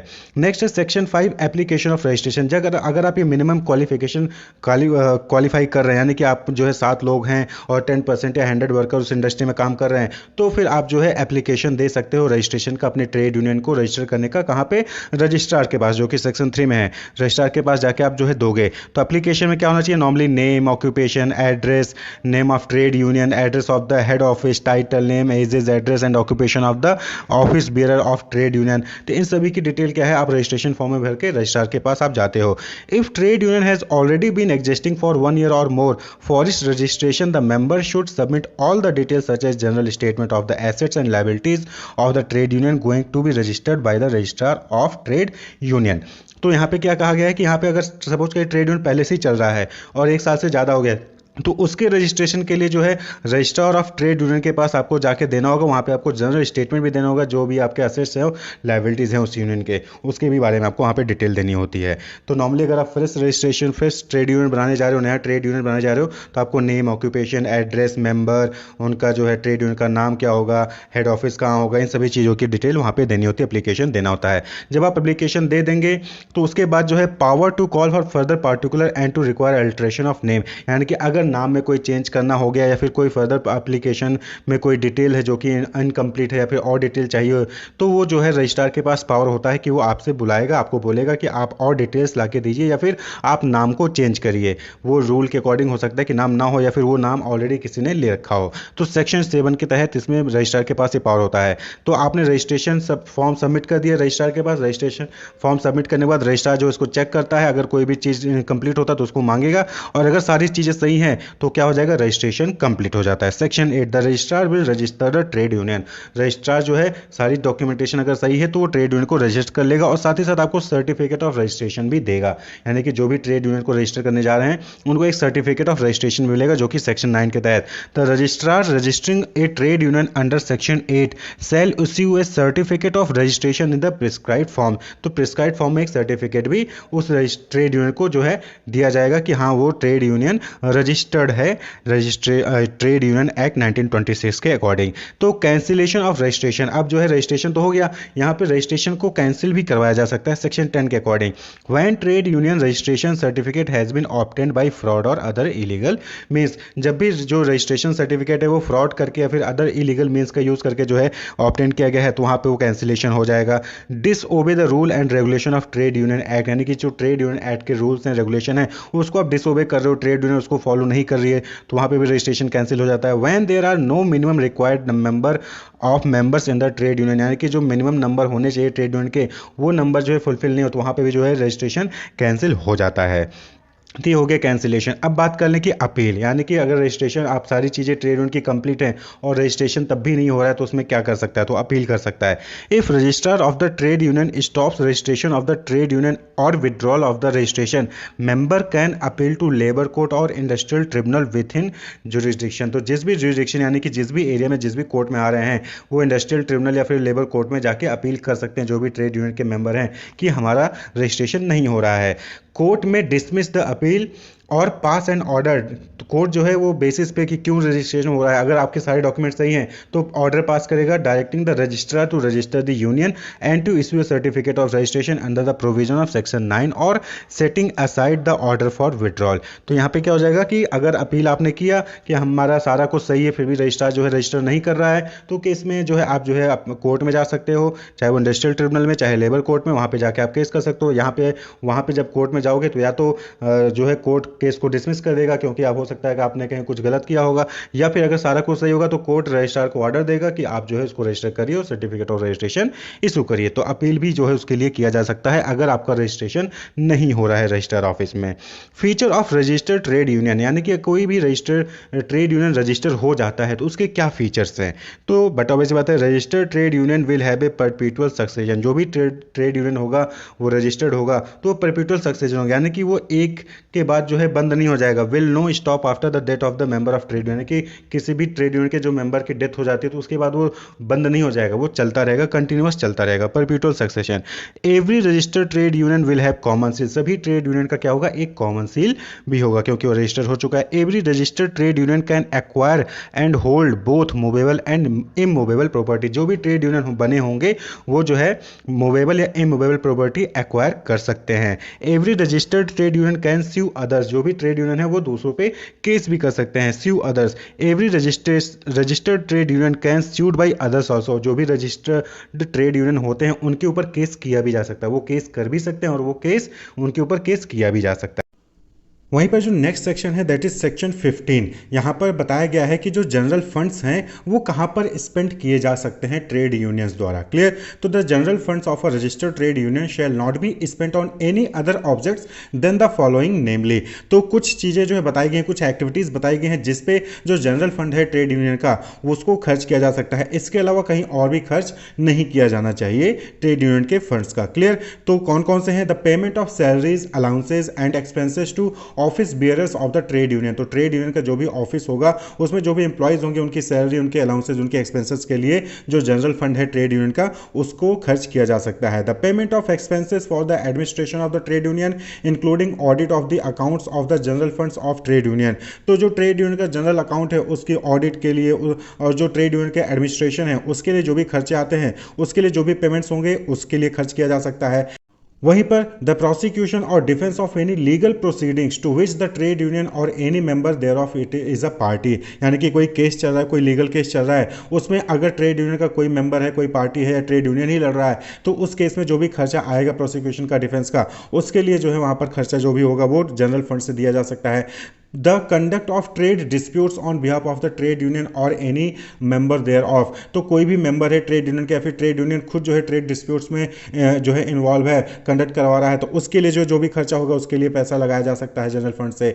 The compensation of member for loss arising out of trade dispute, कोई ट्रेड डिस्प्यूट हुआ उसकी वजह से किसी मेंबर को कोई लॉस होता है तो उसकी कंपनसेशन के लिए जो है जनरल फंड का इस्तेमाल किया जा सकता है। अलाउंसेस टू मेंबर और their dependent on account of death, old age, sickness, accident और अनएम्प्लॉयमेंट ऑफ सच मेंबर, यानी ट्रेड यूनियन का कोई मेंबर है उसकी जो है डेथ हो जाती है, ओल्ड एज का हो जाता है, सिकनेस कोई बीमारी है, कोई एक्सीडेंट हो गया, अनएम्प्लॉयमेंट हो गया, तो उस केस में अलाउंसेस जो है वो मेंबर्स को या फिर मेंबर्स के डिपेंडेंट को दिए जा सकते हैं। द इश्यू ऑफ और the undertaking of liability under policies of assurance on the lifes of member, यानी मेंबर की लाइफ के लिए कोई पॉलिसी ली गई है तो उससे रिलेटेड जो भी पेमेंट है वो जो है वहां पर जनरल फंड से किए जा सकते हैं। इसी तरीके से the provision of educational, social और religious benefit for members including the payment of the expenses of funeral और religious ceremonies for deceased member और for the dependents of the member, तो कोई डिपेंडेंट ऑफ द मेंबर है या फिर कोई member है उसके लिए कुछ एजुकेशनल, सोशल, रिलीजियस बेनिफिट के लिए जो है अगर वहाँ पे कोई एक्टिविटी हो रही है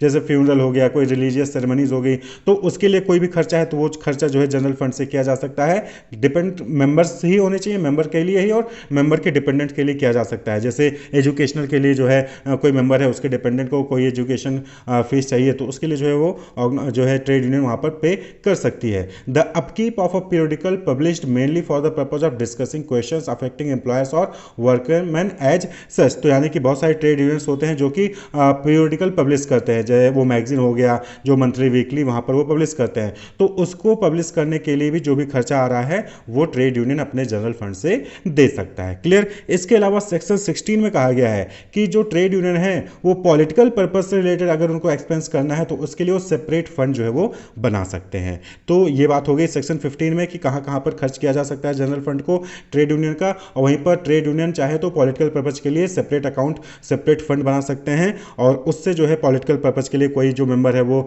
चुनाव लड़ने वाला है, चुनाव के लिए प्रचार प्रसार कर रहा है, तो उसके लिए जो भी खर्चा होगा वो जो सेपरेट फंड है उससे खर्चा किया जाएगा।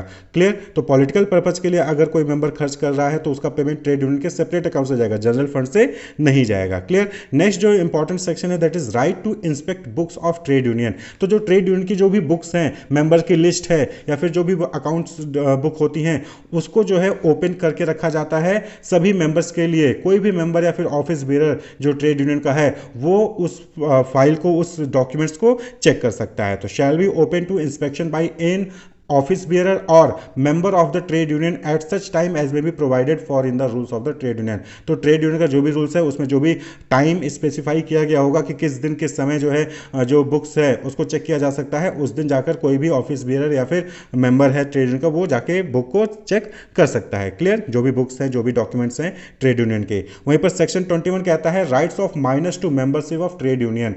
तो ट्रेड यूनियन का मेंबर बनने के लिए गवर्नमेंट के अकॉर्डिंग 15 ईयर्स की एज जो है मिनिमम है, यानी कि अगर किसी पर्सन ने 15 ईयर्स की एज अटेंड कर ली है तो वो जो है किसी भी ट्रेड यूनियन का मेंबर, रजिस्टर्ड ट्रेड यूनियन का मेंबर जो है वो हो सकता है। और जो ट्रेड यूनियन के गाइडलाइंस है उसको भी उसको देखना होगा। जैसे ट्रेड यूनियन ने अपनी खुद की गाइडलाइंस बना रखी है कि 18 साल से नीचे वालों को जो है हम रजिस्टर जो है मेंबर नहीं बनाएंगे, लेकिन गवर्नमेंट के लिए 15 साल से ऊपर है तो वो उसको मेंबर बनाया जा सकता है, लेकिन ट्रेड यूनियन कहता है कि 18 साल से नीचे को नहीं बनाएंगे, तो इस केस में वो मेंबर नहीं बन सकता है। क्लियर। तो गवर्नमेंट के अकॉर्डिंग 15 साल से ऊपर है तो वो मेंबर बन सकता है, लेकिन ट्रेड यूनियन की भी अगर कोई गाइडलाइन है तो उसको भी फुलफिल करना होगा, तभी वो मेंबर बन सकता है। क्लियर। और जब वो मेंबर बन जाएगा तो वो सभी राइट्स को, जो भी ट्रेड यूनियंस के राइट्स होंगे उसको जो है मेंबर के जो भी राइट्स होते हैं ट्रेड यूनियन के वो अवेल कर सकता है, उसको एंजॉय कर सकता है। क्लियर। नेक्स्ट जो सेक्शन है जैसे सेक्शन 23 चेंज ऑफ नेम। बहुत बार होता है कि जो ट्रेड यूनियन है वो अपना नेम बदलकर कुछ और नाम रखना चाहते हैं, तो ऐसे केस में कोई भी रजिस्टर्ड ट्रेड यूनियन है वो अगर अपना नाम चेंज करना चाहता है तो उसको जो है पहले कंसेंट लेना पड़ेगा। किसका?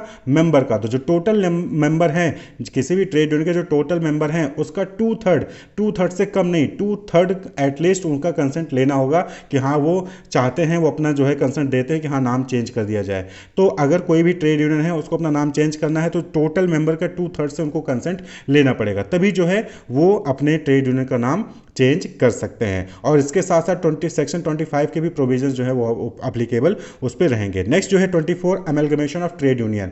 अमेलगमेशन ऑफ ट्रेड यूनियन का मतलब क्या हो गया कि कई बार होता है कि जो 2-3 छोटे छोटे जो ट्रेड यूनियंस हैं वो मिलकर जो है एक अपना नया ट्रेड यूनियन बनाना चाहते हैं, तो ऐसे केस में भी जो है वहाँ पर गाइडलाइंस बनाए गए हैं ट्रेड यूनियंस एक्ट 1926 में। क्या कहा गया है कि एनी 2 और more registered trade unions may become amalgamated together as one trade union with और विदाउट डिसोल्यूशन। यानी कि 2 या 2 से अधिक ट्रेड यूनियन मिलकर एक नया ट्रेड यूनियन बना सकते हैं, चाहे अपने अलग अलग नाम से भी वो कर सकते हैं, डिसॉल्व हो सकते हैं पुराना वाला, या फिर बिना डिसॉल्व किए ही मिलकर जो है वो नया ट्रेड यूनियन बना सकते हैं, provided that votes of at least 1/2 of the member of each और every such trade union entitled to vote are recorded and that at least 60% of votes recorded are in favour of the proposal. यानी कि जितने भी trade union amalgamate हो रहे हैं, मिलकर एक नया ट्रेड यूनियन बना रहे हैं, उनमें जितने भी ट्रेड यूनियन हैं, हर ट्रेड यूनियन में जितने भी मेंबर हैं उनके एटलीस्ट हाफ ऑफ मेंबर्स ने वोट किया हो। क्लियर।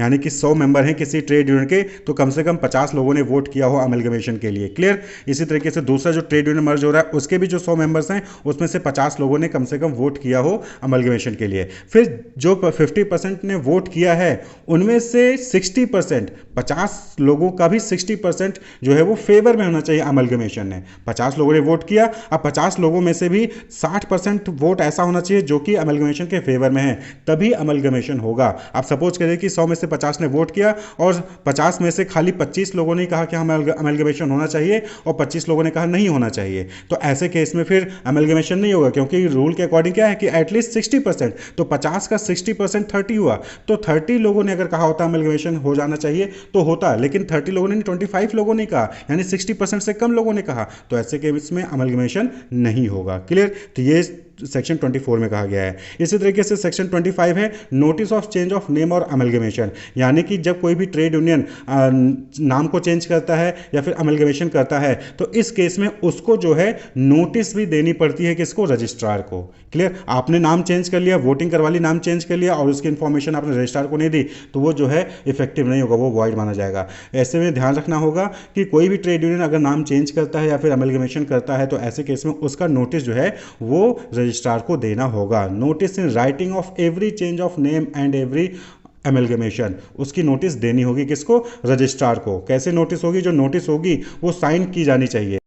तो अगर नाम चेंज का है, अगर चेंज ऑफ नेम है, तो उस केस में जो नोटिस होगा वो सेक्रेटरी और 7 मेंबर लोग साइन करेंगे और वो नोटिस रजिस्ट्रार को सबमिट की जाएगी। और वहीं पर अगर अमेलगमेशन का केस है तो सेक्रेटरी और 7 मेंबर हर ट्रेड यूनियन के, जैसे तो 2 ट्रेड यूनियन है, दोनों मर्ज कर रहे हैं, दोनों अमेलगमेट कर रहे हैं, तो पहले वाले ट्रेड यूनियन के सेक्रेटरी और 7 मेंबर और दूसरे वाले ट्रेड यूनियन के सेक्रेटरी और 7 मेंबर, ये लोग जो है नोटिस पे साइन करेंगे और उस नोटिस को किसको देंगे? रजिस्ट्रार को भेजेंगे और रजिस्ट्रार जो है वो उस चीज़ को नोट डाउन करेगा।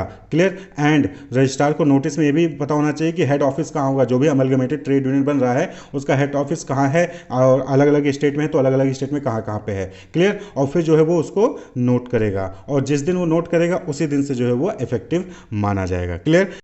नेक्स्ट सेक्शन जो है वो है 27 रिलेटेड है डिसोल्यूशन ऑफ द फॉर्म से, यानी कि जो ट्रेड यूनियन है वो डिसॉल्व होना चाह रहा है, खत्म बंद करना चाह रहे हैं, खत्म होना चाह रहा है, तो उसकी भी नोटिस जो है वो रजिस्ट्रार को देनी होती है। तो when a registered trade union is dissolve, notice of the dissolution signed by the 7 member and by the secretary of the trade union shall within 14 days of the dissolution. तो dissolution जिस दिन भी members के साथ discuss करके trade union को dissolve करने की बात हुई, उस दिन से 14 दिन के अंदर जो सेक्रेटरी है और 7 मेंबर उनके साइन किया हुआ डिसोल्यूशन का नोटिस जो है वो रजिस्ट्रार को सबमिट कर देना चाहिए। और जब रजिस्ट्रार को ये सेटिस्फाई हो जाता है रजिस्ट्रार कि हाँ सभी रूल रेगुलेशन के अकॉर्डिंग जो है वो ट्रेड यूनियन डिसॉल्व हो रहा है, तो उस केस में वो रजिस्टर कर लेगा और जिस दिन उसने रजिस्टर कर लिया उसी दिन से जो है वो माना जाएगा कि वो ट्रेड यूनियन डिसॉल्व हो गई है। क्लियर? तो यहाँ पर आप एक इंपॉर्टेंट चीज़ ध्यान रख सकते हैं कि सेक्रेटरी और 7 मेंबर, कोई भी नोटिस होगा सेक्रेटरी और 7 मेंबर के साइन वहाँ पर जरूरी हैं और उसका कम्युनिकेशन रजिस्ट्रार को होना जरूरी है, चाहे वो डिसॉल्व हो रहा हो, चाहे अमेलगमेट हो रहा हो, चाहे फिर वो नाम में चेंज हो रहा हो, या फिर जो है ऑफिस का एड्रेस चेंज हो रहा है, हेड ऑफिस जो है चेंज हो रहा है, तो उस केस में भी वहाँ पर जो है उसका नोटिस रजिस्ट्रार को देना पड़ता है। क्लियर? देन वहीं पर जो सेक्शन 29 है that is power to make regulation. तो रेगुलेशन कौन बना सकता है? रूल रेगुलेशन ट्रेड यूनियंस के लिए कौन बना सकता है? तो गवर्नमेंट। एप्रोप्रिएट गवर्नमेंट में make regulation for the purpose of carrying into effect the provision of this act, यानी कि इस एक्ट में जो भी प्रोविजंस हैं उसको इफेक्टिवली एप्लीकेबल करने के लिए जो एप्रोप्रिएट गवर्नमेंट है, सेंट्रल गवर्नमेंट, स्टेट गवर्नमेंट, वो जो है रेगुलेशंस फ्रेम कर सकती है, बना सकती है। जैसे कि the manner in which trade union and the rules of trade union shall be registered and the fees payable on registration. तो जब रजिस्ट्रेशन किया जाएगा ट्रेड यूनियन का तो कितनी फीस देनी होगी, क्या जो है रेगुलेशंस होंगे, क्या रजिस्ट्रेशन का प्रोसेस होगा, उसको लेकर जो है रेगुलेशन गवर्नमेंट बना सकती है। The transfer of registration in case of any registered trade union which has change its head office from one state to another. अगर रजिस्ट्रेशन का ट्रांसफर करना है, एक स्टेट से दूसरे स्टेट में ट्रांसफर कर दिया गया हेड ऑफिस को, तो उस केस में रजिस्ट्रेशन ट्रांसफर होता है, तो उसके लिए क्या रूल रेगुलेशन होंगे, उसके लिए कौन बना सकता है? गवर्नमेंट बना सकती है, जो भी अप्रोप्रिएट गवर्नमेंट है। The manner in which the qualification of person by whom the account of registered trade union और any class of such union shall be audited, यानी कि कौन जो है ऑडिट करेगा जो भी अकाउंट्स है ट्रेड यूनियन के, और उसकी क्या क्वालिफिकेशन हो चाहिए, इसके लिए भी कौन रेगुलेशन बना सकता है? Appropriate government. तो यानी कि जो रेगुलेशंस हैं क्या कहते हैं ट्रेड यूनियन को रन करने के, ट्रेड यूनियन को रेगुलेट करने का, वो उसके लिए रेगुलेशंस कौन बना सकता है? Appropriate government. क्लियर? और वो सेक्शन 29 में कहा गया है। नेक्स्ट है सेक्शन 31। सेक्शन 31 है फेल्योर टू सबमिट रिटर्न, यानी कि यहां पर क्या आ गया? पनिशमेंट एंड पेनल्टीज, यानी कि अगर कोई भी ट्रेड यूनियन रिटर्न को फाइल करने में फेल हो जाता है तो उस केस में उसको जो है वहां पर फाइन लगेगा। कितना फाइन लगेगा? 5 rupees. Fine up to 5 rupees. और अगर वो डिफ़ॉल्ट लगातार चलता गया तो पर वीक के हिसाब से 5 रुपीज़ पर वीक फॉर ईच वीक जो है वहाँ पर उसके ऊपर फाइन लगता चला जाएगा। लेकिन जो है प्रोवाइडेड दैट कि जो एग्रीगेट फाइन होगा वो 50 रुपये से ज़्यादा नहीं हो सकता है। क्लियर। तो फेलियर टू सबमिट रिटर्न्स। इसी तरीके से अगर किसी पर्सन ने विलफुली उसने कोई भी या फिर किसी और को फॉल्स एंट्री करने के लिए मजबूर किया, कोई चीज़ छुपाने के लिए, ओमिशन, कोई जनरल स्टेटमेंट है उसको उसमें छुपाने की बात कही, या फिर उसने कोशिश की जानबूझकर, या फिर किसी रूल में अल्टरेशन करने की कोशिश की, तो इस केस में 500 रुपीज़ का जो है वहाँ पर उसके ऊपर फाइन लगेगा। क्लियर। तो ये जो है पनिशमेंट की बात हो गई या फिर पेनल्टी की बात हो गई। अगर जो है कोई भी डेटा छुपाया जाता है विलफुल, या फिर जो है रिटर्न को सबमिट करने में फेलियर होता है, तो उस केस में वहाँ पर फाइन लगाया जाएगा ट्रेड यूनियन के ऊपर। इसी तरीके से सेक्शन 32 में कहा गया है कि supplying false information regarding trade union, trade union से रिलेटेड अगर कोई फॉल्स इंफॉर्मेशन वहाँ पर सप्लाई की जा रही है तो उस केस में जो है वहाँ पर 200 रुपीज़ तक का जो है फाइन वो लगाया जा सकता है। क्लियर, कोर्ट द्वारा। तो ये कुछ इंपॉर्टेंट सेक्शन थे ट्रेड यूनियंस एक्ट 1926 के। ट्रेड यूनियंस इन इंडिया, तो कुछ ट्रेड यूनियंस हैं इंडिया में, जैसे कि all India central council of trade union AICCTU, all India Trade Union Congress AITUC, all India United trade union centre AIUTUC, भारतीय मजदूर संघ BMS, Indian national trade Union Congress INTUC, Indian national Trinamool trade union INTTUC, centre of Indian trade union CITU, Hind मजदूर सभा HMS, United trade Union Congress UTUC, trade union coordination committee TUCC। ये कुछ जो है trade union है जो कि इंडिया में काम कर रहे हैं। ट्रेड यूनियन एक्ट 1926 में ट्रेड यूनियंस का रजिस्ट्रेशन को लेकर जो है वहाँ पर डिफरेंट गाइडलाइंस थे, लेकिन ट्रेड यूनियन की रिकॉग्निशन को लेकर सेंट्रल या फिर स्टेट लेवल पर ट्रेड यूनियन की रिकॉग्निशन को लेकर वहाँ पर कोई भी रूल या सेक्शन नहीं था। तो इसीलिए अमेंडमेंट बिल 2019 में 2 नए जो है सेक्शन को ऐड करने की बात कही गई थी, जिसमें ये फोकस किया गया था कि जो ट्रेड यूनियंस हैं उनको रिकॉग्निशन मिले सेंट्रल या फिर स्टेट लेवल पर, और ये जो रिकॉग्निशन मिलेगी वो सीक्रेट बैलेट द्वारा मिलेगी। सीक्रेट बैलेट का इस्तेमाल करके जो है वहां पर सेंट्रल लेवल पर जो है ट्रेड यूनियन को वहां पर रिकॉग्निशन दिया जाता है, और स्टेट लेवल पर भी स्टेट गवर्नमेंट जो है वहां पर रिकॉग्निशन देती है। तो सेंट्रल गवर्नमेंट सेंट्रल लेवल पर और स्टेट गवर्नमेंट स्टेट लेवल पर जो है ट्रेड यूनियंस को वहां पर रिकॉग्निशन देती है। और रिकॉग्निशन से लेकर जो भी डिस्प्यूट्स होते हैं उसके लिए एप्रोप्रिएट अथॉरिटी बनाने के लिए भी जो है वहां पर दूसरा सेक्शन था। क्लियर, डिस्प्यूट रेजोल्यूशन से लेकर। ट्रेड यूनियन एक्ट 1926 को अमेंड करने के लिए, उसमें कुछ नया सेक्शन ऐड करने के लिए अमेंडमेंट बिल जो है वो 2019 में लाया गया था। The trade unions amendment bill 2019 इसके नाम से जो है लेकर आ गया था, जिससे कि जो एग्जिस्टिंग ट्रेड यूनियंस एक्ट 1926 है उसमें जो है formal system of recognition of trade union both central level और स्टेट लेवल को ऐड किया जा सके। पहले क्या था कि पहले जो है फॉर्मल सिस्टम नहीं था ट्रेड यूनियन को रिकॉग्नाइज करने के लिए सेंट्रल लेवल और स्टेट लेवल पर, तो उसके लिए जो है ट्रेड यूनियन अमेंडमेंट बिल 2019 लेकर आया गया था। The bill aimed to provide for the recognition of central and state trade unions through a process potentially involving a secret ballot. तो यहाँ पर सीक्रेट बैलेट के जरिए जो है ट्रेड यूनियंस को, चाहे वो सेंट्रल लेवल पे हो चाहे स्टेट लेवल पे हो, उनको रिकॉग्निशन देने के लिए जो है ये बिल लेकर आया गया था। तो इस बिल के अकॉर्डिंग 2 नए सेक्शंस जो है वो ऐड करने की बात कही गई थी ट्रेड यूनियंस एक्ट 1926 में।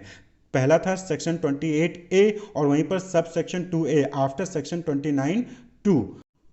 तो सेक्शन 28 में ही सेक्शन 28A ऐड करने की बात कही गई, और वहीं पर 29(2) में 2A जो है ऐड करने की बात कही गई थी। सब सेक्शन 2A ऐड करने की बात कही थी। दो जो है यहाँ पर 2 नए सेक्शन ऐड करने की बात कही गई थी अमेंडमेंट बिल 2019 में। तो क्या की प्रोविजन थे उसके? तो पहला था जो 28 है 28A, तो उसमें था कि central state recognition. The bill propose that the central and state government could by secret ballot recognise a trade union और a federation of trade unions as a central और स्टेट ट्रेड यूनियन रेस्पेक्टिवली। यानी central को अगर किसी trade union को central level पर recognition देनी थी या फिर स्टेट को स्टेट लेवल पर रिकॉग्निशन देनी थी किसी ट्रेड यूनियन के लिए, तो उसके लिए सीक्रेट बैलेट के जरिए जो है वहां पर रिकॉग्निशन दी जा सकती थी सेंट्रल या फिर स्टेट गवर्नमेंट द्वारा। क्लियर।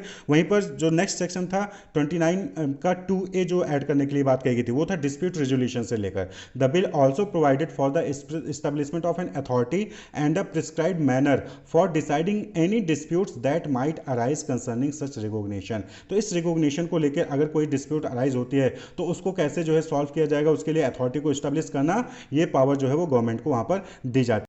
तो ये दो अमेंडमेंट जो है वो किए जाने की बात हो रही थी ट्रेड यूनियंस एक्ट 1926 में अमेंडमेंट बिल 2019 द्वारा। हालांकि जो ट्रेड यूनियन अमेंडमेंट बिल 2019 था, इसको लोकसभा में इंट्रोड्यूस तो किया गया था जनवरी 2019 में minister of labour and employment द्वारा, लेकिन ये अभी तक जो है इफेक्ट नहीं हुआ था। क्लियर, ये इफेक्ट नहीं हुआ था, लेकिन बाद में इस अमेंडमेंट को इनेक्ट किया गया trade union and labour laws amendment act 2019 द्वारा, जिसको एसेंट कब मिला था 31 अक्टूबर 2019 को। तो ट्रेड यूनियन अमेंडमेंट बिल 2019 लाया तो गया, लेकिन ये इनेक्ट नहीं हुआ। इनेक्ट किसके जरिए हुआ? Trade union and labour laws amendment act 2019 के जरिए जो है इसको अमेंड किया गया था, इनेक्ट किया गया था। क्लियर। तो अमेंडमेंट बिल में मेन दो चीज़ें थी कि सेंट्रल और स्टेट लेवल पर रिकॉग्निशन देने के लिए ट्रेड यूनियन को वहाँ पर जो है सेंट्रल स्टेट गवर्नमेंट जो है वहाँ पर सेक्रेट बैलेट का इस्तेमाल करके रिकॉग्निशन दे सकती है। और जो दूसरा इंपॉर्टेंट अमेंडमेंट था दैट इज डिस्प्यूट रेजोल्यूशन, यानी कि रिकॉग्निशन को लेकर जो भी डिस्प्यूट्स हैं उसको रिजॉल्व करने के लिए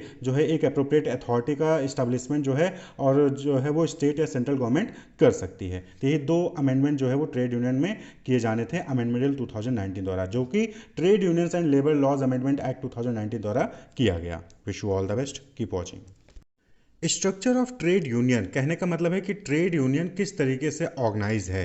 क्लियर। तो हेरारिकल लेवल्स क्या होते हैं? तो नॉर्मली जो ट्रेड यूनियन है, हम यहाँ पर हेरारिकल लेवल की बात करेंगे, तो ट्रेड यूनियन जो है वो 3 लेवल का है, लोकल लेवल, रीजनल या फिर स्टेट लेवल, और वहीं पर तीसरा है नेशनल लेवल। तो a trade union structure is organize into multiple levels. तो 3 लेवल इंपॉर्टेंट है, लोकल, रीजनल या फिर स्टेट, और तीसरा है नेशनल। क्लियर। और इन तीनों लेवल में से जो बेसिक या फिर आप कह लीजिए प्राइमरी यूनियन है वो है लोकल, जिसको हम बेसिक ऑर्गेनाइजेशनल यूनिट भी कहते हैं। क्लियर। तो सबसे पहले हम बात कर लें लोकल लेवल या शॉप लेवल या फिर एंटरप्राइज लेवल यूनियन की, जिसको हम प्राइमरी यूनियंस भी कहते हैं। देखिए, लोकल कहने का मतलब क्या है कि कोई कंपनी है, कोई ऑर्गेनाइजेशन है, और उस ऑर्गेनाइजेशन में जो एम्प्लॉयज़ हैं उन्होंने जो एक यूनियन बना के रखा होगा उसको हम लोकल यूनियन या फिर शॉप या फिर एंटरप्राइज लेवल यूनियन कहते हैं। क्लियर। होते ही नहीं है कि भाई किसी ऑर्गेनाइजेशन में 50-60 एम्प्लॉय काम कर रहे हैं तो उसमें से 20-30 लोगों ने यूनियन बना लिया, फिर सबके सब ने मिलकर एक यूनियन बना लिया, तो वो क्या हो गया? वो लोकल लेवल का यूनियन हो गया, वो प्राइमरी यूनियन है। This is the basic unit of a trade union representing workers in a specific work place और जियोग्राफिकल एरिया। तो किसी स्पेसिफिक जियोग्राफिकल एरिया फिर वर्क प्लेस के वर्कर्स को रिप्रेजेंट करने के लिए जो यूनियंस होते हैं उसको हम प्राइमरी यूनियन या फिर लोकल यूनियंस कहते हैं। It is they who are in constant and closest touch with the union members. ये जो है डायरेक्ट कांटेक्ट में होते हैं यूनियन मेंबर्स के। क्लियर। और ये जो यूनियन मेंबर है, ये जो प्राइमरी यूनियंस हैं, लोकल लेवल है, ये क्या करते हैं? या तो इंडिपेंडेंट काम करेंगे या फिर जो है किसी स्टेट या फिर सेंट्रल लेवल के यूनियन से ये जो है एफिलिएशन करते हैं।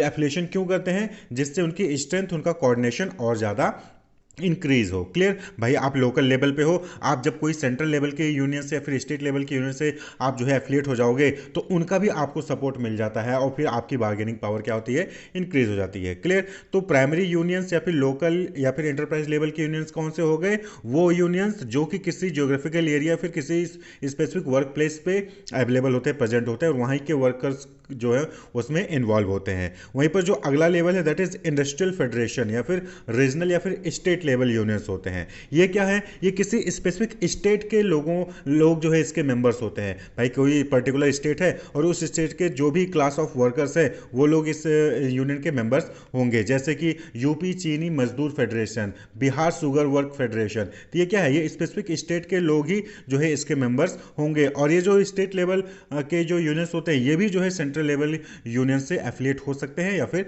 नहीं भी हो सकते हैं। ये इनके ऊपर डिपेंड करता है कि इंडिपेंडेंट रहेंगे या फिर किसी सेंट्रल लेवल के यूनियन से एफिलिएशन करेंगे। तो unions in a particular industry में फॉर्म फेडरेशन और regional bodies to coordinate activities across multiple local unit. तो जो मल्टीपल लोकल यूनिट है किसी भी स्टेट में या फिर किसी भी इंडस्ट्री में, उन मेंबर्स के लिए, उन वर्कर्स की प्रॉब्लम को सॉल्व करने के लिए जब कोई फेडरेशन बनता है, जब कोई जो है यूनियन बनता है, तो उसको हम इंडस्ट्रियल फेडरेशन या फिर रीजनल या फिर स्टेट लेवल यूनियन कहते हैं। Workers belonging to a particular industry have certain problem in common which can at best be settled at the industrial level. तो होता क्या है कि भाई किसी ऑर्गेनाइजेशन, जो प्राइमरी यूनियंस होते हैं वो तो ऑर्गेनाइजेशनल लेवल पे हैं, तो उस ऑर्गेनाइजेशन से रिलेटेड अगर कोई प्रॉब्लम होती है तो वो लोग सॉल्व करते हैं। लेकिन किसी एक इंडस्ट्री में बहुत सारे ऑर्गेनाइजेशन ऑर्गेनाइजेशन होते हैं और हर ऑर्गेनाइजेशन में मेंबर्स जो है काम कर रहे हैं, वर्कर्स काम कर रहे हैं, तो सभी की कुछ कॉमन प्रॉब्लम्स भी होती है जो कि सभी किसी भी ऑर्गेनाइजेशन से हो उनकी कॉमन प्रॉब्लम होगी। तो उस कॉमन प्रॉब्लम को सॉल्व करने के लिए वो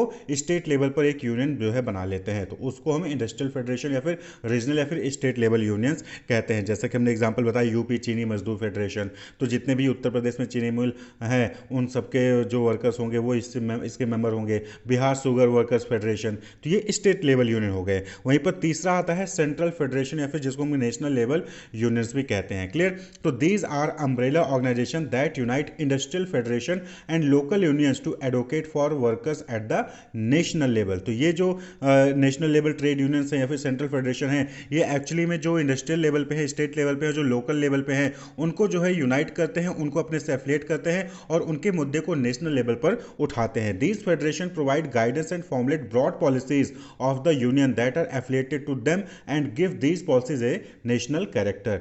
क्लियर? तो ये जो भी लोकल और स्टेट लेवल के लोग इनसे जुड़े होते हैं उनके लिए गाइडेंस प्रोवाइड करते हैं, उनको उनके लिए पॉलिसीज बनाते हैं और जो भी मुद्दा उठता है उसको वो नेशनल लेवल पे उठाते हैं। नॉर्मली क्या होगा भाई, अगर कोई लोकल यूनियन है तो वो अपने ऑर्गेनाइजेशन से रिलेटेड ही मुद्दा उठाएगा और वहीं के आसपास के लोगों के लिए ही मुद्दा उठाएगा। स्टेट लेवल है तो अपने स्टेट पे जो है उसको मुद्दे को उठाएगा, लेकिन अगर सेंट्रल फेडरेशन है तो पूरे नेशनल लेवल पे उस मुद्दे को उठाएगा। क्लियर? फिर जब नेशनल लेवल पे मुद्दा उठेगा तो जाहिर सी बात है उसको कंसिडर किया जाएगा, उसको जल्दी सॉल्व किया जाता है। तो they come to the rescue of the affiliates whenever the latter face crisis. तो जब भी प्राइमरी, अगर कोई प्राइमरी यूनियन या फिर स्टेट लेवल है वो सेंट्रल फेडरेशन से जुड़ा हुआ है, तो जब भी किसी लोकल यूनियन को, प्राइमरी यूनियंस को या फिर जो सेंट्रल लेवल स्टेट लेवल के यूनियंस हैं उनको कोई प्रॉब्लम होती है तो ये सेंट्रल फेडरेशन वाले तुरंत आकर वहाँ पर खड़े हो जाते हैं, उनके साथ आ जाते हैं और उनको सपोर्ट करते हैं। तो कुछ मेन इंपॉर्टेंट सेंट्रल फेडरेशन हैं जैसे कि INTUC, BMS, HMS, AITUC and CITU। ये कुछ इंपॉर्टेंट और मेन सेंट्रल फेडरेशन हैं और